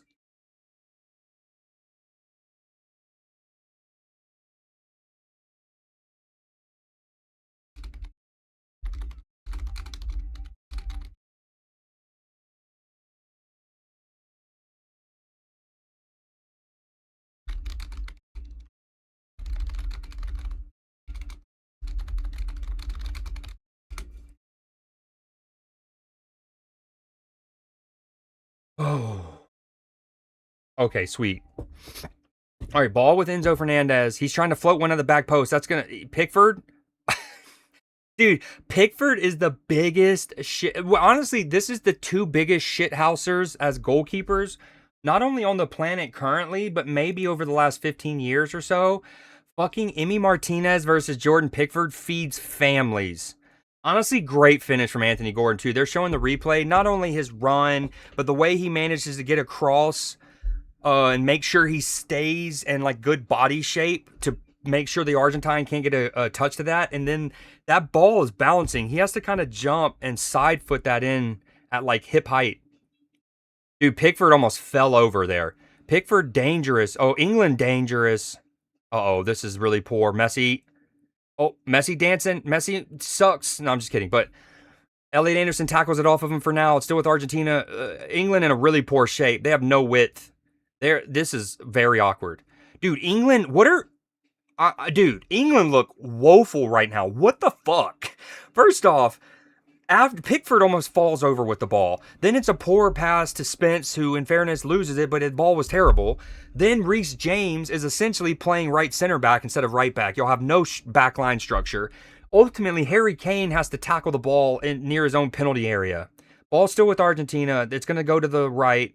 Now it's with Simeone. He's going to be allowed to cross it. Stones wins a header. Stones has had a lot of talk has been made of Dan Burns' headers this tournament, rightfully so. But I think John Stones has been exceptional in the air for England multiple times. I mean, has won mightily massive headers at important times. There was one in the I think it was the Mexico game, and the ball's like bouncing around, and he has to win like a from no momentum, a standing jump, while the Mexican player has a full run up, and he wins it. He flicks it out for a corner, but like it's essentially a tap in potentially. Enzo tees it up, goes to nowhere. That goes to Gwinnett County.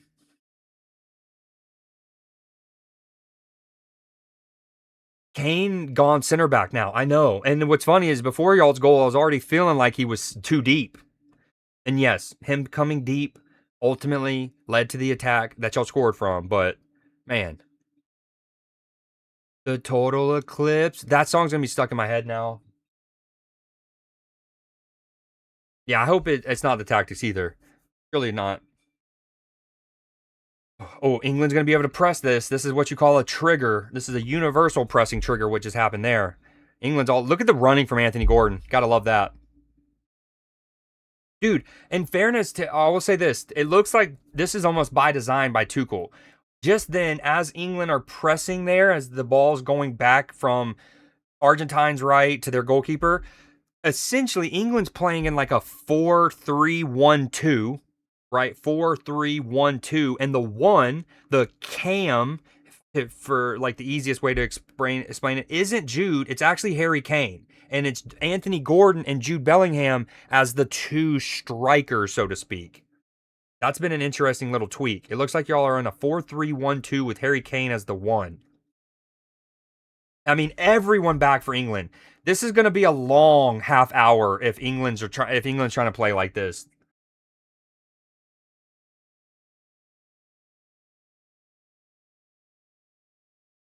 You know who, if England are trying to play like this, you know who would be good substitutes? Fucking Kelvin Phillips. Kelvin Phillips.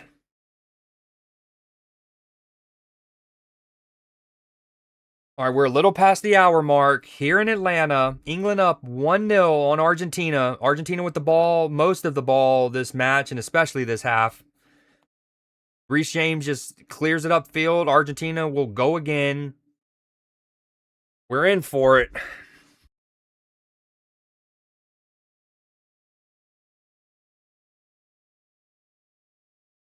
Okay, no Coldplay.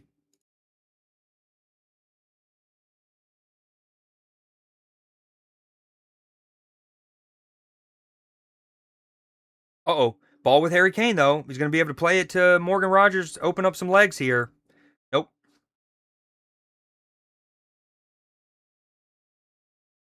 Dude, I don't know what England's doing.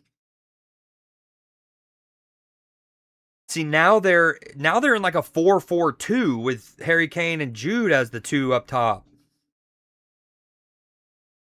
Uh-oh. Oh, I like that heads up play from Simeone to try to immediately run behind on that throw in, but referee says ball was still in motion. You got to retake that throw in, bud. Scaloni not happy about it.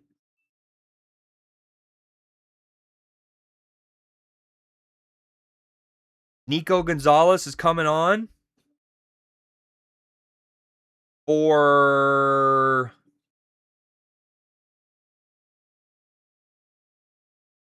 question mark? Did it just say he's coming on for 15? I don't even think they have a 15. Oh, it must have been for 5. Dude, I think the sub board just got that wrong. He's coming on for Paredes, who's number 5, but that certainly said 15. Oh my god, I read it backwards. I am so dumb right now. The 15 was in green. The 15 was in green, in fairness. I'm going to shut up now.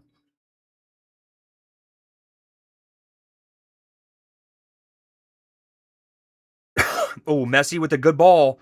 That's dangerous. What a win. Speaking of John Stones winning important headers. Speaking of John Stones winning important headers. I mean, great ball from Messi. Ball, I mean, huge. Now, that would have been a tough header to try for Tagliafico to try to like redirect himself to put that on frame, but massive. I mean, Jordan Pickford's hugging of John Stones shows how much of an important header that was.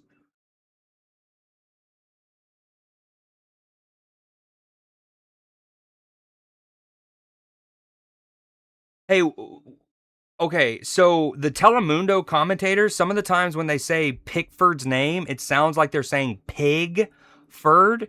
And it reminds me, I think PB was the one telling me this trivia about Pickford the other day, about his like family's last. Oh, Harry Kane, please play that. Thank you. Great movement. Reece James on the right. I thought he could cross it. He's going to lay it off to Declan.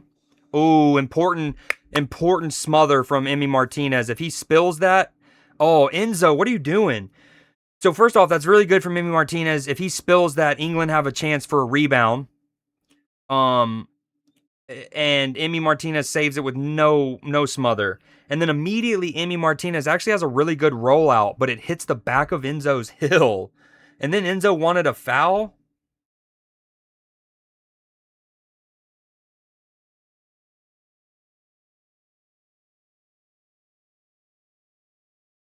Oh. Yeah, that's what I thought it was. What's funny though, it's like the commentators. Oh wow, Messi gliding past people, pass one, pass two, good ball. That's a phenomenal ball, well weighted. Oh my god.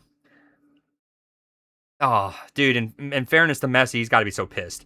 He just glides past Anthony Gordon, glide past Anthony Anderson, plays a well weighted ball, and then the Argentine player tries to cut it back to him, and it was not a good cutback. Declan looks a little winded. I think he might be subbed out here soon for England. England haven't made any subs so far, have they? Nope.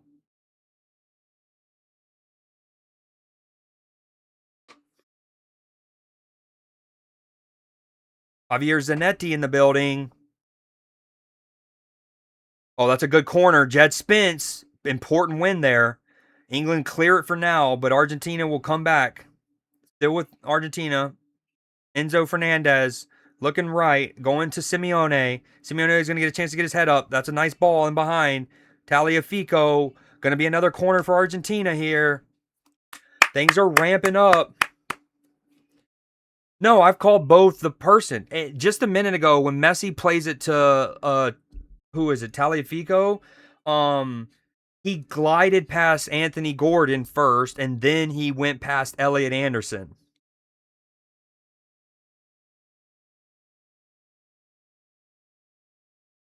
But also, it's both. It's not my fault. They're both uh they're quintessential English names where they're both names are potentially first names. Yes, Thomas, Mark, please. Mark Thomas. Oh, great save from Pickford down to his right. And that should be a free kick for England. Huge save from Pickford. And he says, agua, necesito, agua, hydration break, ref, agua. Dude, fantastic save. You know, he had a save earlier in the tournament, and I said I didn't want to be hyperbolic and say it was like Anthony Gordon Banks's. Speaking of two first names, Gordon Banks's iconic save is so iconic because not only is it sharp and down, but he has to save it and dig it out of the short hop from a very close range, right? Now, Pickford's a couple weeks ago, not it was close from a technical difficulty standpoint, but it wasn't. And then that one was easier than the three of them, but still a fantastic save. I mean, you're on your line, you have to the reaction and wrist strength, the wrist strength. Because not only did he get down to it, he didn't even give a rebound. The parry went like, I don't know, 14 meters.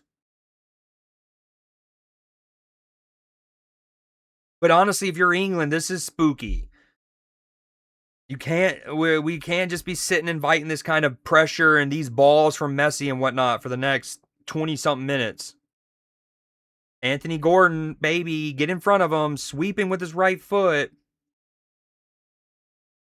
Yeah, no, I mean in that particular one, he went by both of them. So I think I said both of them.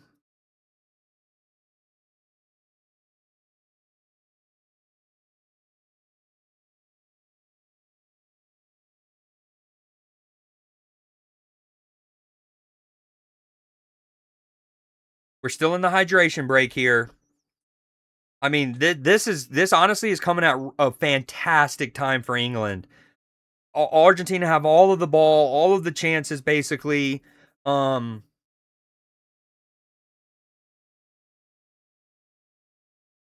and honestly, Thomas Tuchel's got to figure something out. Yo, what a save! Margehi gets a little tuggy tug just to make it even more awkward. Completely clean, part of the sport.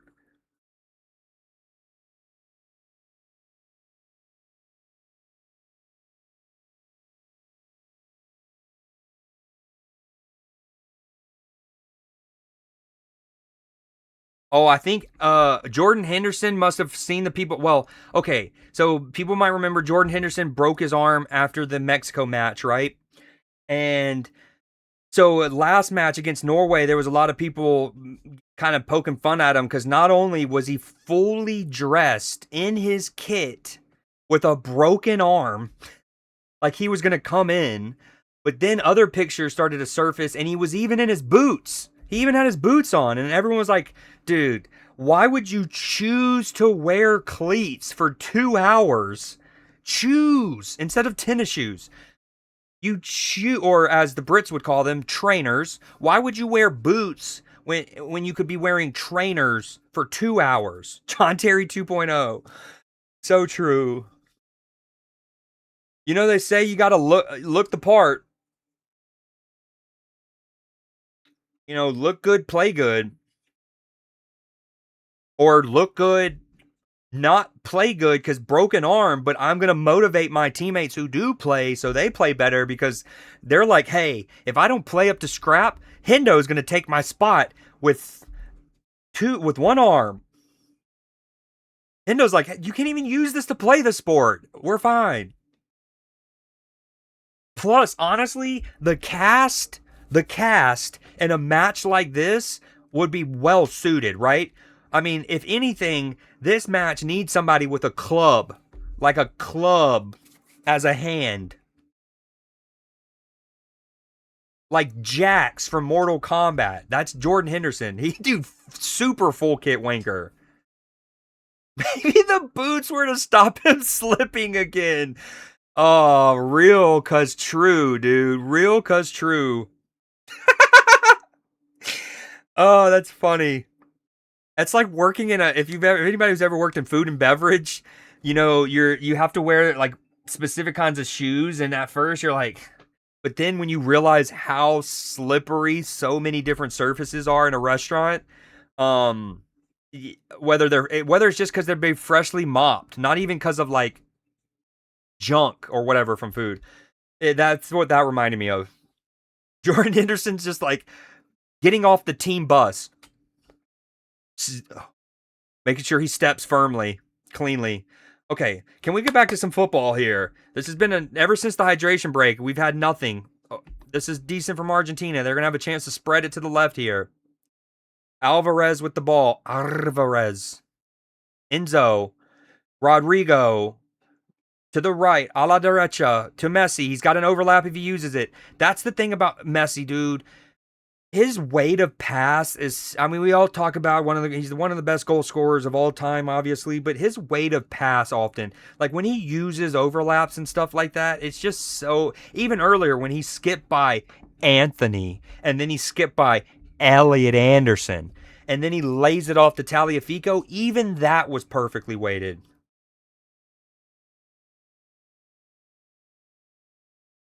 Even though Derpy was talking shit earlier to the English, yeah, shout out Derpy for that idea.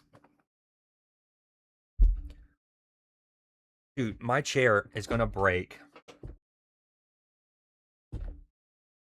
Y'all hear that? I basically can't lean forward without. I I'm like Hendo needing boots, dude. Every time I lean forward, I have to like brace myself because again, I don't want to. I'm not ready for the moment this breaks on stream and y'all see me wipe out and it gets clipped. I'm not ready for that.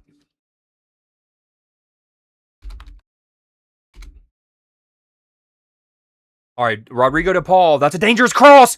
Pickford again. Pickford again. McAllister almost scored, and we know how good of a header he is.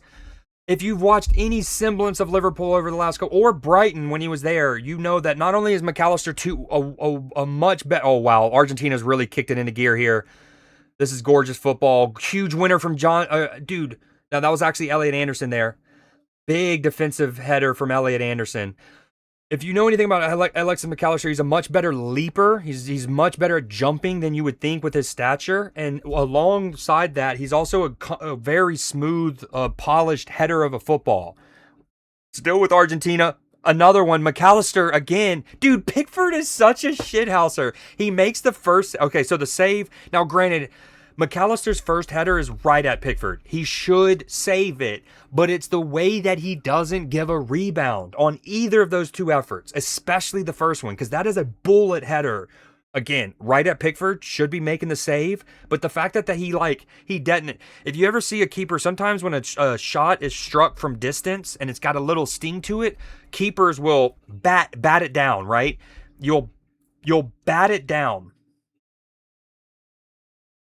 What happened there? That was crazy. That was not a very good replay of what just happened. I actually don't even know if Pickford saved it. Was that blocked? But you as a goalkeeper, you bat it down. You take the sting out of the ball and you let it drop. He essentially did that, but from a point blank header, it looked like. And then on the second one, what's funny is he lets the ball hit the ground, and then he kind of like baits McAllister, almost to like waste an extra second, I guess, before picking it up. And then very shithousery. That's Pickford, baby. That's Pickford. Oh, what a match. Thankfully, the second line. Oh, Messi with a great ball over the top. Oh my God, dude. Argentina have done everything except score. Argentina have done everything except score. Messi could have 3 assists. Not really, but like Messi has 2 in-swingers that could. Oh, they're calling offside here. Look at Messi. I mean, look. Dude, that's not offside. I'm sorry. That's not offside. We're not calling that offside, are we really? One, Reece James caught napping there a little bit, right? Reece James is in good position. His hips are open so he can see the runner and he can see the ball, and he gets caught a little napping, maybe mesmerized by Messi on the rock. Ooh, former Tottenham teammates just coming together a little bit with Romero and Kane. I like that. Dude, Messi though, that ball, that is. I mean, granted, he got to play with Xavi for how long and got to watch maybe the best in the history of the game at that particular pass, being central and playing a chip through to a more or less central runner. Normally, you're either wide playing it central or central playing it wide. To be central and to play it central is so difficult. Xavi's incredible at it. Was incredible at it. That's a foul, surely. Messi just okay. First off, Morgan Rogers, I could have sworn. Okay, he's got Harry Kane as the overlap. Morgan Rogers opening up his legs, kind of selfish there. What was he doing? And now England have bodies forward if they're susceptible to the counter. Careful, Elliot. I could have sworn Morgan Rogers fouled Messi, and regardless of who he made contact with, I thought that was a foul. The fact that Messi didn't get that call is kind of crazy. It went off the post, you think? Perhaps. It is squeaky bum time. And it's not even truly squeaky bum time. We're like 10 minutes away from that. Ball with Messi here on the right. Him and Montiel.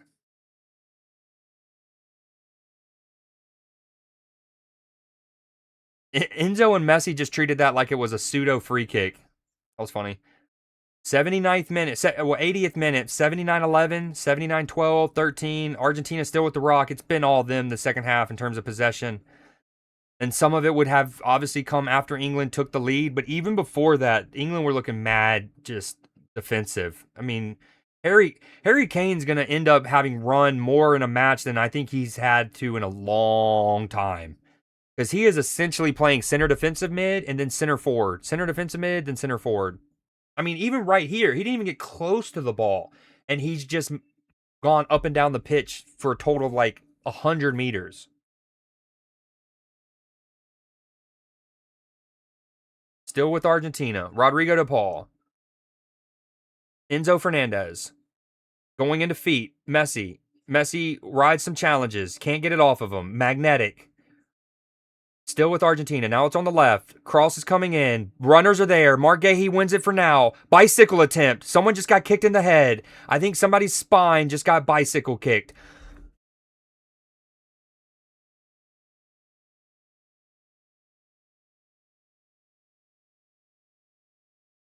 I think Dana White needs to call these two teams and get them in the octagon, dude. Imagine an entire card, two nations who truly hate each other, two sides. And like they do an entire UFC card of just like, I don't know, Victor Wembanyama and Chet Holmgren fighting, right? That's one of the fights.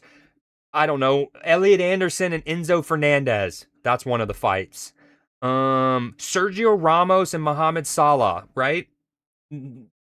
That's what I need, a celebrity death match, but it's all sports people who hate each other as rivals. Fuck, James is dead again. I think he just took a bicycle kick to his like fucking I don't even know. Fuck, James is dead again. Well, we'll see him in October for 2 weeks. And then, no, we'll see him in October. He gets fit. He plays one match. He's incredible. Scores a free kick. And then we have international break. Oh, Dan Burns, player of the tournament so far. Golden ball. If the tournament ended today, my golden ball winner, Dan Burns, coming on the field. It'll be, yeah, dude, no, that's N'Golo Kante, bro. N'Golo Kante was literally frozen like the Winter Soldier. And then anytime Chelsea play Liverpool, homecoming, red book, October 14. I mean, the activation code went live. Did he? Did he officially? Because I would have called that on the dot. Did I not? I would have, of all of the names to hypothetically say, that would have been on a button. Oh, damn. Damn it. That would have been cool. I don't know if it would have been as Creed Stradamus as my Saliba getting injured yesterday was, but that would have been cool. Jordan Pickford just punts it to straight out of bounds. At least it's far on the other side of the pitch for now.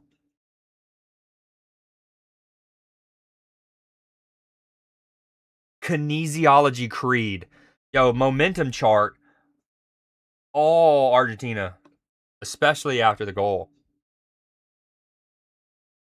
But again, if you go back to the match at Mexico, I'm not saying that this game's going to end 1-0. I'm just saying when you see the game play out like it did against Mexico and live, when the match was still going on, I'm saying things like, if England get through this is the kind of batten down the hatch kind of performance teams need to have to win these tournaments. And if you're an England supporter, it's nice to know that it looks like, again, at the time, that England were going to be able to batten down the hatch, right? They were going to be able to play gritty football, and they did it.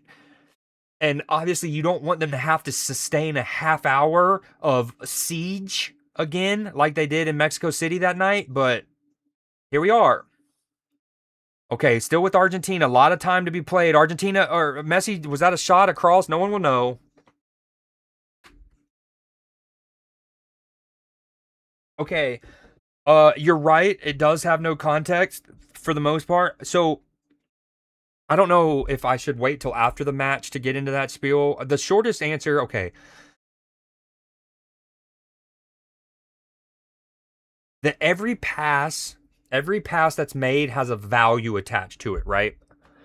Every shot, obviously, but every pass has a value attached. And so what they do is essentially they make a coefficient of the various values from the passes made, the tackles made, all of those actions, and they come to, and like it's like a differential thing. So Pickford makes another save. So in theory, even if a team doesn't have the ball for an extended period of time, let's say 5 minutes, but they make, I don't know, three really progressive tackles, aka they're not making a goal-saving tackle in their own box. They're making a great tackle on the other side of the pitch. Okay, hold on. It's with Messi. It's still with Argentina after that corner. Enzo tees it up again.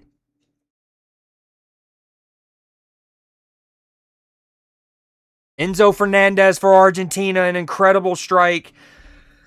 As I want England to win, so I had to hesitate for a second. Incredible goal. English Chelsea fans around the world just had a massive moment of confliction. I mean, they're obviously more mad than happy, but Enzo Fernandez, in fairness, you can't, this is what we talk about. You can't just sit there and batten down the hatch and defend your own box and play so deep. And then look, I mean, from a corner, England's just kind of lazy. Look how late they are to get out to the ball. They're looking for an offside on Messi. I don't think it was. I mean, look, here we are still all of this time later. So the corner's taken short to Rodrigo de Paul. He then goes back to Messi. Messi takes 4 touches, maybe, stalls on the ball, and not a single English player closes down Enzo until the very last second. And in fairness to Jude, he sprints like 15 meters, does a full, I mean, you cannot fault Jude for his effort there. I mean, he full layout, does everything he can to get a block in there. But if you're England, I know the biggest danger that Argentina has posed you over the last however many minutes is a cross into the box, and it's the headers, right? It's the 2 McAllister ones. I don't even know who had the header that Pickford does the brilliant save on, right? So maybe in England players' minds, even after Argentina take the corner short, your worry is the ball, the cross, right? You're still worried about, okay, we got to be here. We got to be ready for the aerial challenge. Yes, they just took it short, but surely they're going to swing it in again because that's been their biggest tactic and what's given them the most success over the last 20-ish minutes. With all that said, at the end of the day, someone has to close or fucking push. I mean, again, that ball short to Rodrigo, no one closes, comes out. Ball comes back to Messi. Okay, now Messi has it on his left. You're worried about that in swinger. But no one comes out until Enzo's literally, the ball's leaving Enzo's foot essentially. Oh, we have an eventful fucking couple minutes here. If you look closely, you can see them building the house just past the halfway line. Yeah. Yeah. Honestly, but can we add the house doesn't have insulation nor air nor air conditioning unit. I think that should be said. Um What's funny is I stopped my little spiel about momentum because Messi got that ball off the short corner and it came to fruition. I should have just kept talking about match momentum, I think. Messi with a right-footed cross. John Stones there again. Another reason why England should have been quicker to step out, not just because obviously they conceded a goal, it's because the moment that Dan Burns gets subbed in, if you're a non-center back for England, you have to think in your head, I'm not, I don't know how to word this. Like, you just have to trust Dan Burns a little bit more, right? Like, if you're Jude, if you're Anthony Gordon, if you're Harry Kane, one of them have to push out a little bit more. Not Anthony Gordon, sorry, he's been subbed off. But Harry Kane, Jude, Morgan Rogers potentially, because you can't be so worried about the corner or the cross, even though that's the biggest danger, because you have Dan Burns on the pitch. Also, John Stones, who I've been talking about time and time again for his heading, is getting checked out. They're turning his head sideways. Yo, the Argentine fans are going bonkers right now. That was a good goal. What a strike indeed. Exactly, Clifford. That's the roughest part. And that's why I think why so many fans are just, they don't understand why these teams get so defensive. Because A, you're inviting the pressure. You're inviting the pressure, you're riding your luck, yada yada. And then if the team scores, oh my god, I'm in love. That Argentine. Te amo. Um, if you're the Yeah, if you play that way and then the other team does score, it's so hard to re-rev back up, to re-get into that groove. Yeah, she had nice hair. I my um the women in my family would love her hair routine. Her get ready with me. That's all I was saying. It's a time for Jude. You know, Jude's been he's had a couple moments where he showed like he glided past like glided. But there though honestly the most memorable Jude moment, I think, is when he was gliding past a couple and then Christian Romero absolutely just dispossessed him. Just snatched the ball. See, and here's the problem. It looks like John Stones has to come. Oh my god.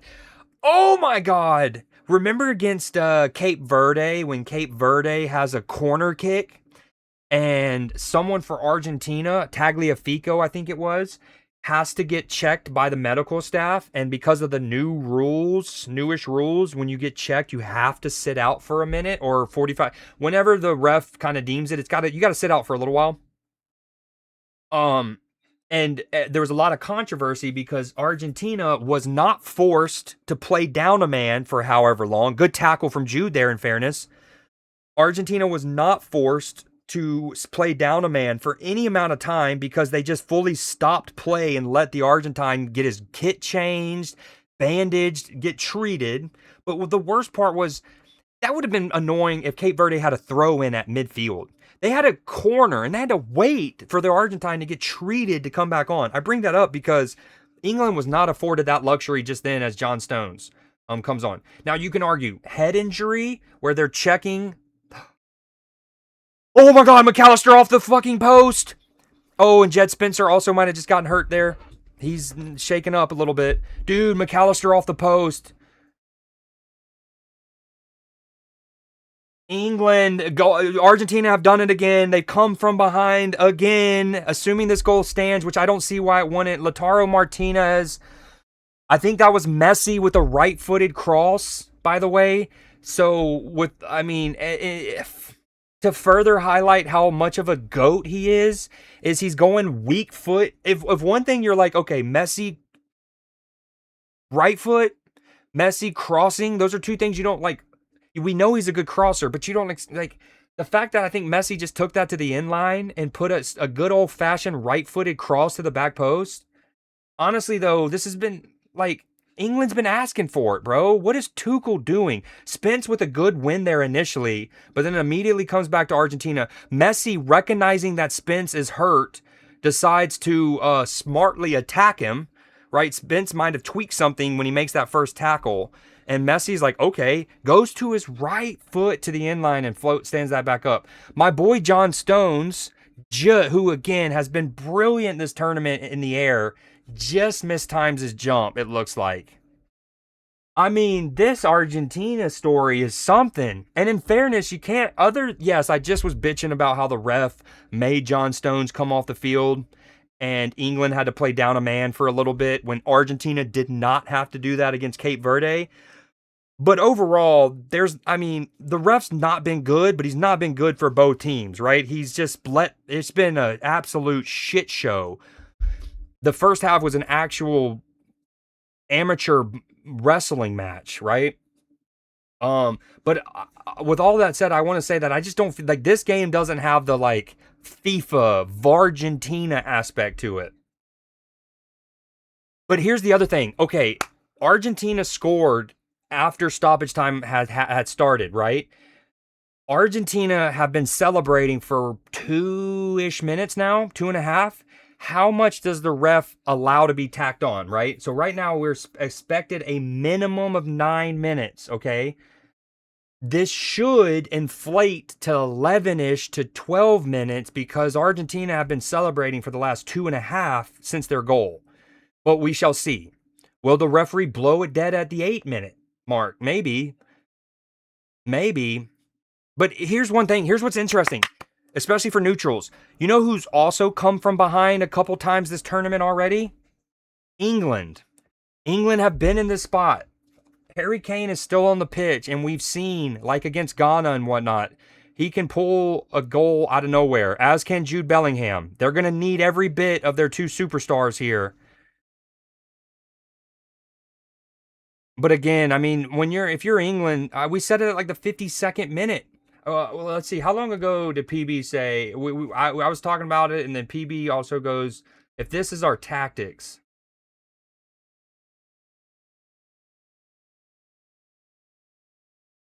Oh, okay. Dangerous ball in the box. I can't find it right now. I hope 421. 421. That was 35 minutes ago. 35 minutes ago we were talking about it. And it ultimately led to Clipper saying England panicking, PB saying can't just let them press for the next 30 minutes. I hope this isn't the tactics. In game, right? PB in game.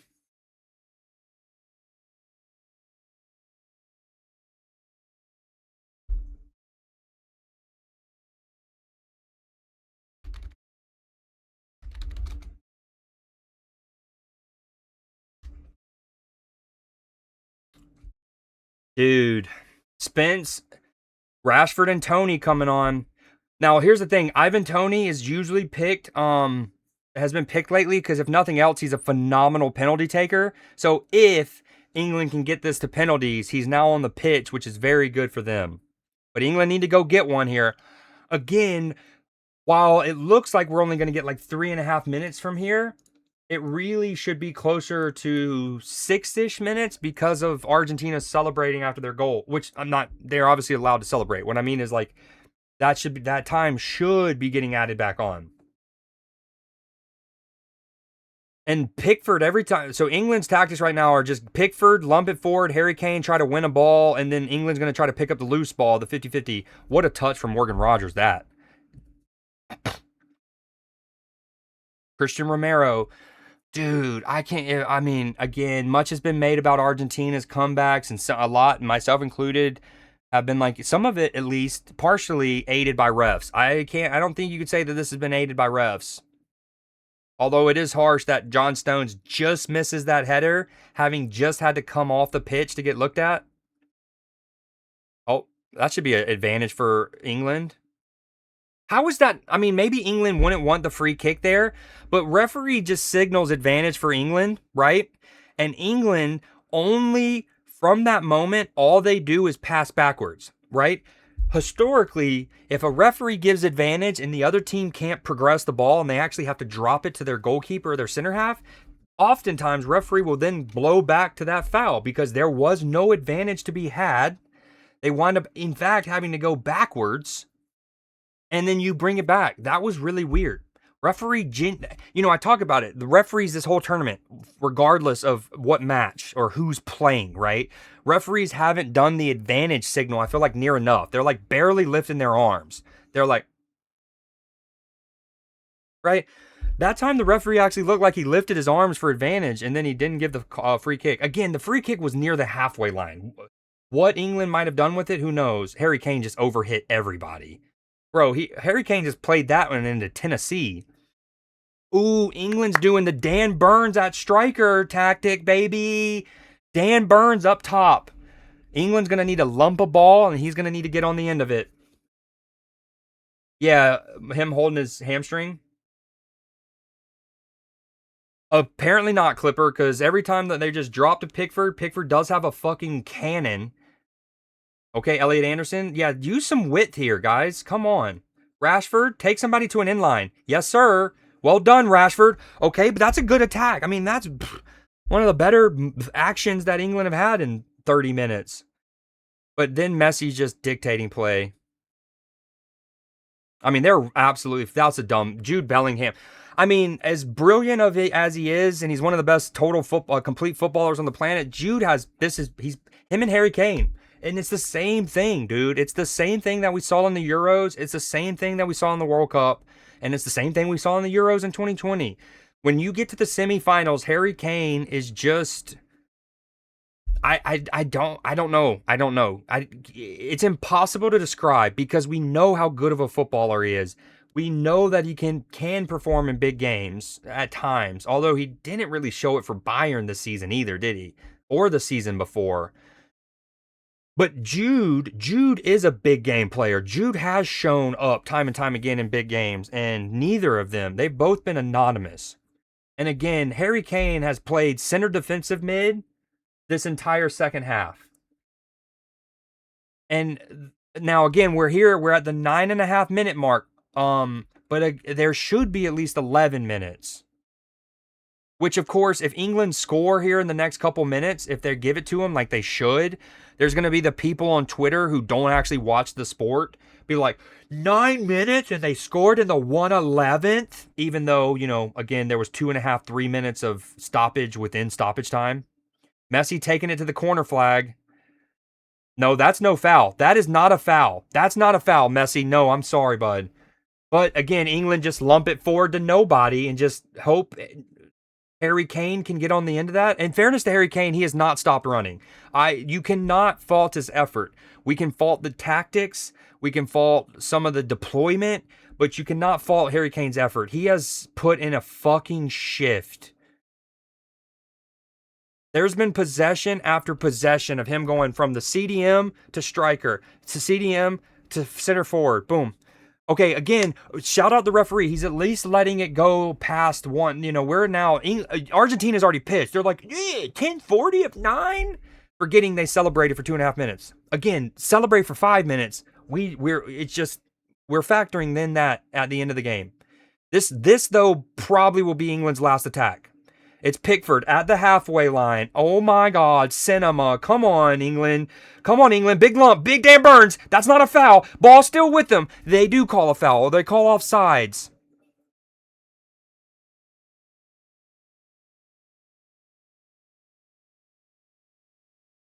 I just heard a whistle. I guess that's not. Never mind. That wasn't the ref. Oh. Dude, on one hand, if this ends like this, praise for Argentina for fighting and coming back again, right? Again. They have not, they have won every one of their knockout rounds, just absolutely clawing and scratching. And I don't mean that in like they play dirty. I mean in the metaphor of like working your ass off, having to fight for everything kind of thing. Well, not fight for everything. Anyways, on one hand, incredible for Argentina. Another comeback victory this tournament. But England, dude, Tuchel. Now, here's the thing. England might have done the exact same thing with Southgate, right? England might have done the exact same thing with Southgate as manager. Exact same thing. But, dude, my other thing is, even if you're a manager who believes in that, like, I trust my players to batten down the hatch and defend a lead for 30 minutes, and that's generally your philosophy. Okay, that's one thing. This tournament has shown to every manager in world football that at least during this tournament, I don't care what you do in the club football in 2 months, right? This tournament, it has it worked for any team? I want to look that up. That's maybe that's something I might look up is how many times has a team with a lead in the knockout rounds who decided to essentially concede possession and I don't want to say park the bus, but batten down the hatch? How many times did they actually go on to win? Because I don't know. I don't know. If you're a manager, you have to be like, this is not the way to play out this tournament. There has been so many late goals, so much drama, so much magic from individual players that dude. Congratulations to Argentina, first and foremost. Messi with the game-winning assist. Yo, did Jude Bellingham just go and hit one of the Argentine substitutes in the back of the head? What was that about? There was like a red-headed Argentine player that Jude Bellingham just kind of got into a spat with, I think. Not entirely sure what that was about. But Messi with the game-winning assist from his right foot cross, taking it to the end line. Also smart. Again, Jed Spence sort of tackles the ball off Messi. And then Messi gets the ball back, notices that Spence is laboring, and immediately goes after him. Which, if you play sports, it's like you don't want anybody to be hurt. You don't want people to be injured. But if they do get injured, it's naive not to try to exploit that. You have failed me, England, for the last time. The fact that they won that in regular time too, like that looked like if anything, it was going to go to an extra time game. Wow, David Beckham and his son, dude. PB, fuck's sake, I'm going to bust one, man. So catch you soon. I'm sorry, brother. I'm sorry. Dude, to watch your team just willingly fucking get their like again in sports, combat sports, sometimes you have to play with your back to the wall. You have to be able to play with your back against the wall. But what do we always say? It's not just how you play with your back against the wall. It's how you eventually get off of the wall and get yourself some space. In combat sports, there's a lot of ways to do it, but England essentially allowed themselves to get fucking cornered, and we're cool with that for half an hour. And I bet you so many of these England. Now, Jude Bellingham was anonymous. Anonymous. Spain versus Argentina in the final, bro.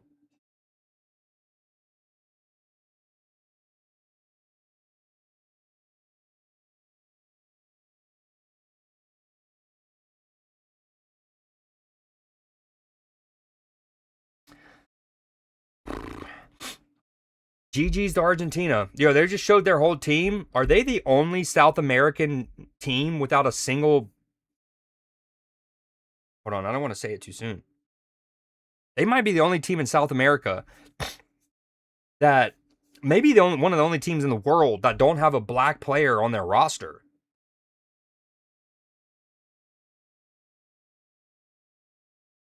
Wow, what a match. I mean, dude, England just absolutely shot themselves in the foot with their tactics. And then um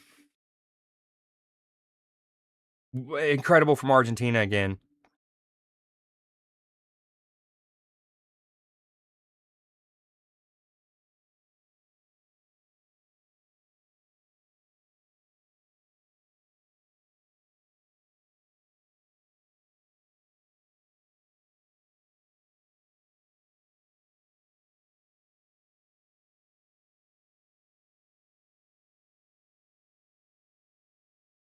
Oh shit! I was saying, thank you, good comms. I was saying that. So this is Lamine Yamal. We got in the final. We got Goat versus Baby Goat, and Yamal's family won a raffle to take part in a calendar photo shoot. That's what this is about. And now 20 years later, they're gonna be lining up against each other in the World Cup final, bro. World Cup final. Yeah, I wonder what happened. Dude, what was that between Jude Bellingham and that player? Also, the fact that Argentina have a red-headed player but not a black player. This play in a World Cup semifinal should be framed in every grassroots soccer school on the planet. What a stunner. Wow, this is loud. Oh, yeah, this is Spain's possession. Now, in the moment live yesterday, I waxed lyrical about this. And in fact, when they went on to go score it, I remember saying stuff like, I was like, oh my God, what a goal. That had like 20 something passes. It was essentially all one possession. And I was like, yes, France touched the ball, but there was never a 50-50 after them touching the ball. It was only going right back to Spain. Look at this spell of possession. I mean, look at the movement. Look at the movement from Spain.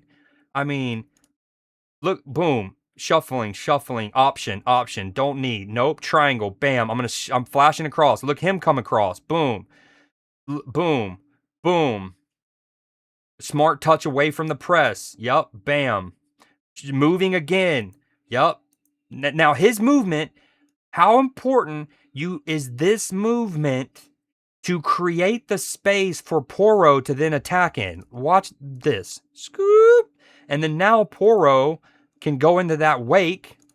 Now he's got an easy recycle. Rodri, easy offload. And then again, movement. Danny Olmo, watch him go right here in the shadow, in the blind spot of Kone. Watch this. And the point, boom. Now they're broken the lines. They're through. Danny Olmo can attack the back line. You want to wait for him to sink, and then you play that generally, which he does. Not a great pass. Makes him have to slow up and check up, but that's okay. And then this is where I'm like, okay, so this, yes, France touched the ball twice, but it's really never a 50-50. Rodri's going to try a cross here that's cut out, but it comes right back to him. Watch, never, not a 50-50. In fact, it's 100-100 because it's just two Spanish players there. So much so that one can chest control it accidentally to the other one. And then, boom, movement. Danny Olmo, feet. Pedro Porro doesn't stop moving. They're too lazy. Incredible team goal. Incredible team goal. Okay, I don't know how I'm going to do this. I think I'm going to end stream and then kick stream back up in a bit when we go to play RV There Yet. I was anticipating playing RV There Yet at around 6:30. That's on me. I forgot that Exit had already told us that he wasn't going to be available to closer to 8. Plus, part of me was kind of thinking that this match could easily go extra time, if not penalties, which then would have the game going to about 5:45, 6 o'clock my time. And then so you could see where I was like, okay, easy. We're just going to go into from one to the next. Since we're not playing till 8 and this did not go to extra time, I think I'm going to end stream and then pick it back up and we're going to do RV There Yet around then. Ubisoft developers are on strike after 51 jobs were put at risk days after Black Flag Resynced sold 2 million copies, which is very good for a reboot, I think. Especially for a franchise that has been teetering a bit. The team created much of the remake's praised underwater content. The game development industry is so cooked. You can legit get laid off anytime for no reason. So true. So true. Wait, what? Anubis. Yo, so when we were playing in the Discord last night, right? I finally got I wanted to show this. So here's what's really cool. So I was trying to set up a community server for Palworld. Now, for those that are familiar with servers on those kinds of games, they can be tricky, right? So the cheaper option, the easiest option is I could have just set up a game server, but only 4 people can be in it.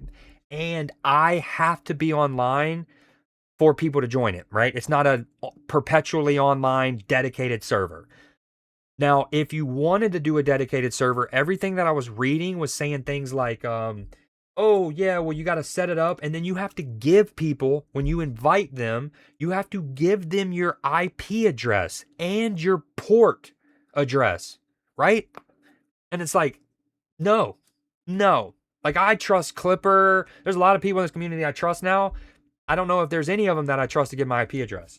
Other than Exit and Super Kalizis, Cormex, the ones I know in real life. And then I've known since like middle school and stuff. Anywho, long story short, it was looking a real trouble. Like, I didn't think I was gonna be able to get a server because it was way too technically challenging. The other way was, so there was the lame version, there was the cool version, but I have to give an IP address. Then there was another way to do the cool version, but it involves changing the files and like the README of a video game. I don't know how to do all that. So long story short, I'd kind of just almost conceded it. Then I had like the little breakthrough where I was like, I remembered that however many months ago, relatively recently, Discord added a new way to spend boost from your Discord server. And the way is you can basically buy a game server with your boost. So I was like, I remembered that and I was like, let me at least go see if Discord offers Palworld in this service, right? I know they offer Enshrouded and Valheim and Minecraft.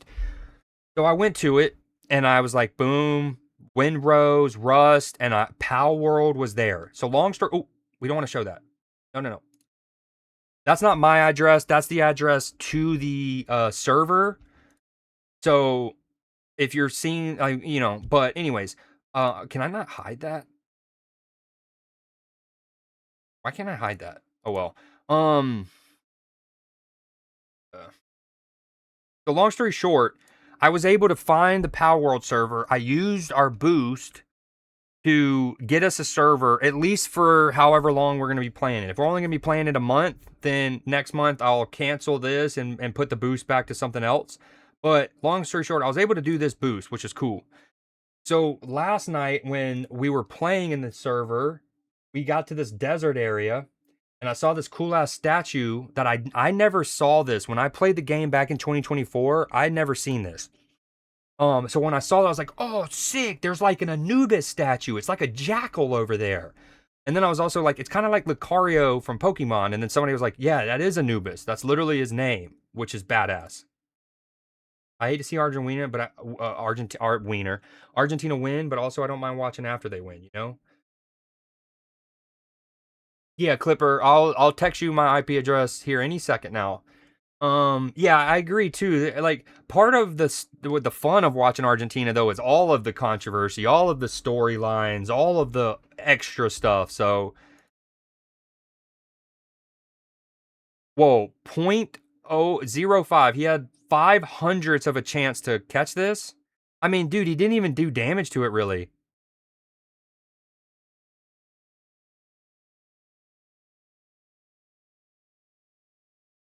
No way. No way.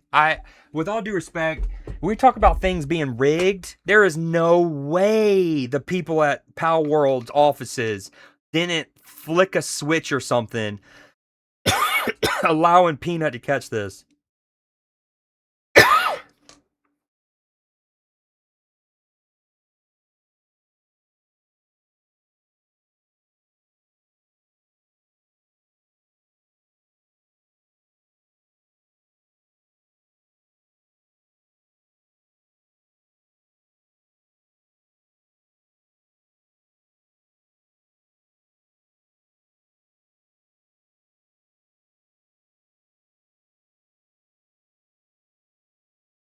Wait, oh, this doesn't show is that he used 40 of his Mega Balls apparently. But then it says he loses it.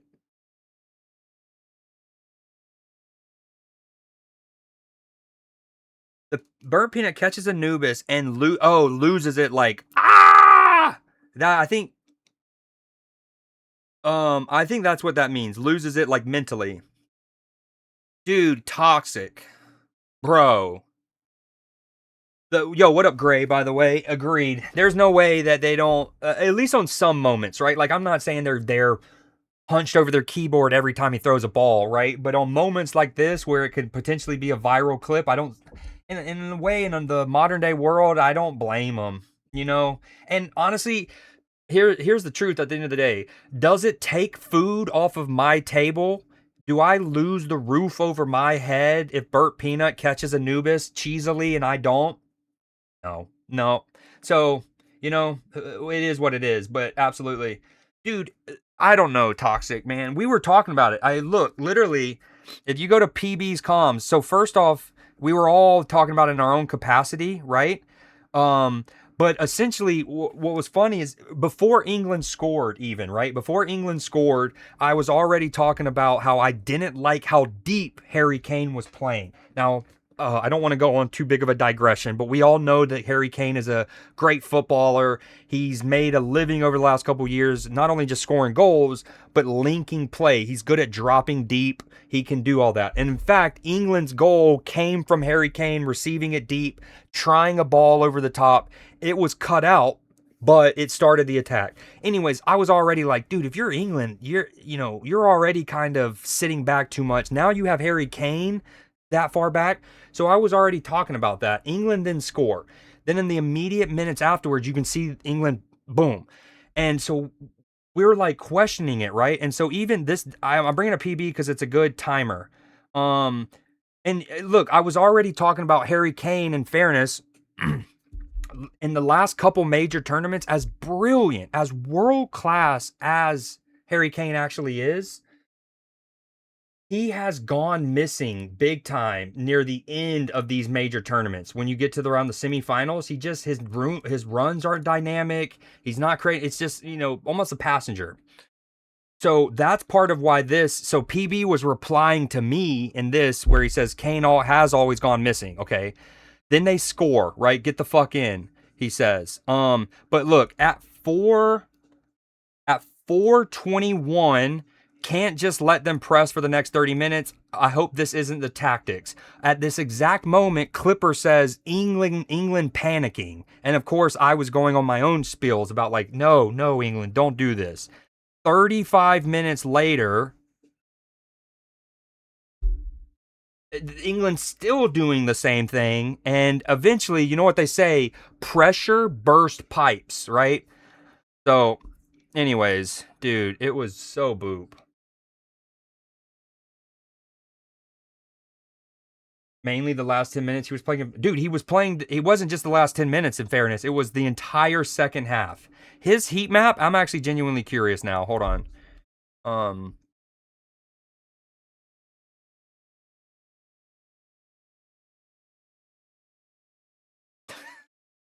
Keep in mind, they're attacking left to right here. They're attacking left to right. Now, some of this is, let's say, hypothetically, Harry Kane was playing as a center forward. He was playing on the shoulder of the last defender, right? Really holding the line. The way that Argentina had possession for most of the second half, a lot of his heat map would have been deeper just because of the natural flow, right? Even if he was the spear, the point of the spear of the England shape. But the problem is he wasn't. And at times, England was essentially playing a 4-3-1-2 with Kane as the one who, like, as a center attacking mid, and they had Anthony Gordon and Jude Bellingham as the two strikers. It was weird. But I mean, look at his heat map, bro. He has as much activity in his own half as he does in their half. Jude Bellingham, I thought, was anonymous. This is one of the worst, one of the poorer matches of football I've seen Jude Bellingham play. At least his heat map was around. And honestly, I was kind of giving Kane some love. I was like, he's at least given effort. He's at least ran. Maybe I was overestimating. I mean, he moved a lot. He would move from here to here. And then he'd go back to his own semicircle. And then he'd go to this semicircle. Oh, yeah, very cool. But man, dude. I mean, Bellingham, not very good. Expected assist, I mean, combined. I mean, yes, he had a 90% accuracy, but only attempting 21 passes is not good enough. Only attempting 2 dribbles, not good enough. Only attempting one pass, or only having one pass into the final third, not good enough. I mean, he was decent defensively for a midfielder. Dude, England was woeful. That was, I mean, look, boom, boom, boom, bang! Kane has a false 9 and Bellingham arriving from the second line. It wasn't even that. Killing Mbappe when it was time to win a playoff game in Dallas. For those that don't know, that's Dak Prescott, the quarterback of the Cowboys. And in fairness to Dak Prescott, he's far from the biggest problem that the Cowboys have. Far, far from it.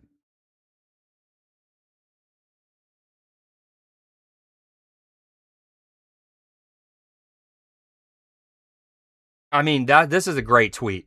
He's won a Ballon d'Or, a treble after scoring the winner in the final, 4 Premier League titles in a row, a Euros title where he was the player of the tournament. He holds the record for the longest unbeaten run in club football history and now captains his country in the World Cup final. Yo, so here's the joke on this. They did like one of those teaser things for Batman 2 coming out, right? The next Matt Reeves, Robert Pattinson, Batman. And at the end it said 2028 was when it's coming out. So everyone was like, damn, if the second one's going to take till 2028, this is going to be Robert Pattinson in the third one. That's pretty good. That's good stuff. Yeah, dude, Cowboys fans taking catching a stray that England got so tired. Dude, well, one, we all know it's much harder to play without the ball, right? You get worn down much more without the ball, and then it's a cataclysm. One, yes, so England had to play in Mexico City, so they had to play at elevation, and then their next match they had to play They had to go to extra time, right? Um, So in one fair, yeah, you could see that there was a little bit of them finally getting gassed. But the other thing is like when you just sit back that heavy for that long and you just invite the other team to have that much possession, I mean, it's all yeah, it all makes sense. It all makes sense.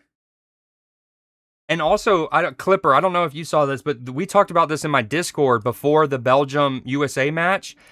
And I think I said my explicit quote or reply to exit was, yes, I think that the red card situation is going to fuck us more than it helps us. And I said, I think that my exact quote was something like, I think the bulletin board material that this gives Belgium will help them more than the gulf between Balogun and Pepe, who would have been his replacement, is, right? And Balogun is better than Pepe, and Balogun is very good, especially by what our team has to offer up top. But at the same time, it's like, I don't know if the margins are that big that it's worth fucking upsetting Belgium. And so what's happened is not only since then Belgium have come out and said, yeah, it's pissed us off, but also, and they even said like they wanted to win for like the whole footballing world, because the whole footballing world was like, this is a bullshit decision. You're just randomly saying, oh, no red card, don't worry about it. But apparently it's also affected, Balogun said it affected our players as well. So it's just, dude, what a fucking shit show.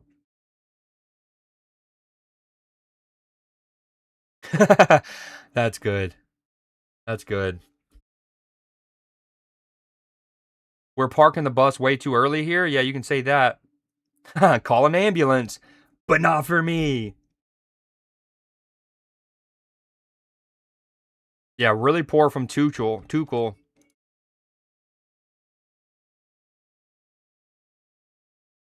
I mean, this was the match within the first 3 minutes. Insane.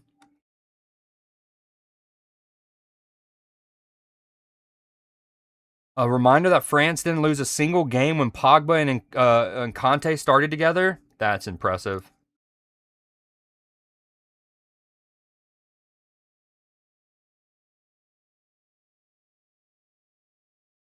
He committed 5 fouls in the opening 40 minutes of the game and hasn't been carded. Elliot Anderson committed 1 and got carded. I mean, you can't always just do that. Like, not all not all cards are created equal. We just need David Luiz. If we can get David Luiz in this picture, oh, it would be perfect.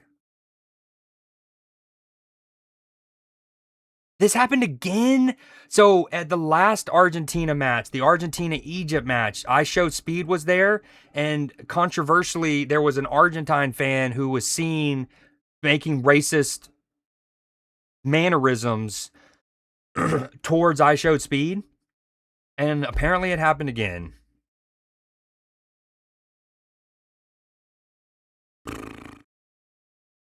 Oh, look at this, dude. What a photo.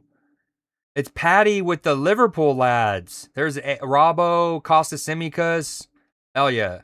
Jaden Dan, Joe Gomez, Queven Kelleher.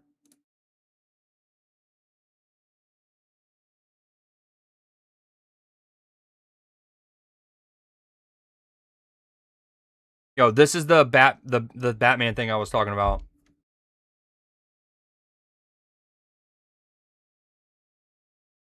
Another one of those teasers is all it is. All right, I'm gonna call it there. We're gonna pick back up here in a little bit. We're gonna play some RV There Yet and some Palworld tonight. So hopefully I can see y'all in a little bit. If not, thank you for swinging by. I can't believe Argentina's done it again. They've come from behind again. And yeah, incredible. Oh, I definitely need to watch this. Okay, I will see you guys. Appreciate y'all being here. Y'all have a good rest of your evening. If I don't see y'all, stay tuned on the Discord for any updates on when we go live again, or we might just be gaming in the Discord. But yeah, I will holla. Film class tomorrow night is the plan. It just depends on when I get back from seeing The Odyssey. We go to see it at 7. It's probably going to be a 3-hour movie. So that's 10. So that puts me back home around 10:30-ish, 10:45. So if people are cool with starting it as late as 11, I'm down. But yeah, we'll go from there. I will see you guys then.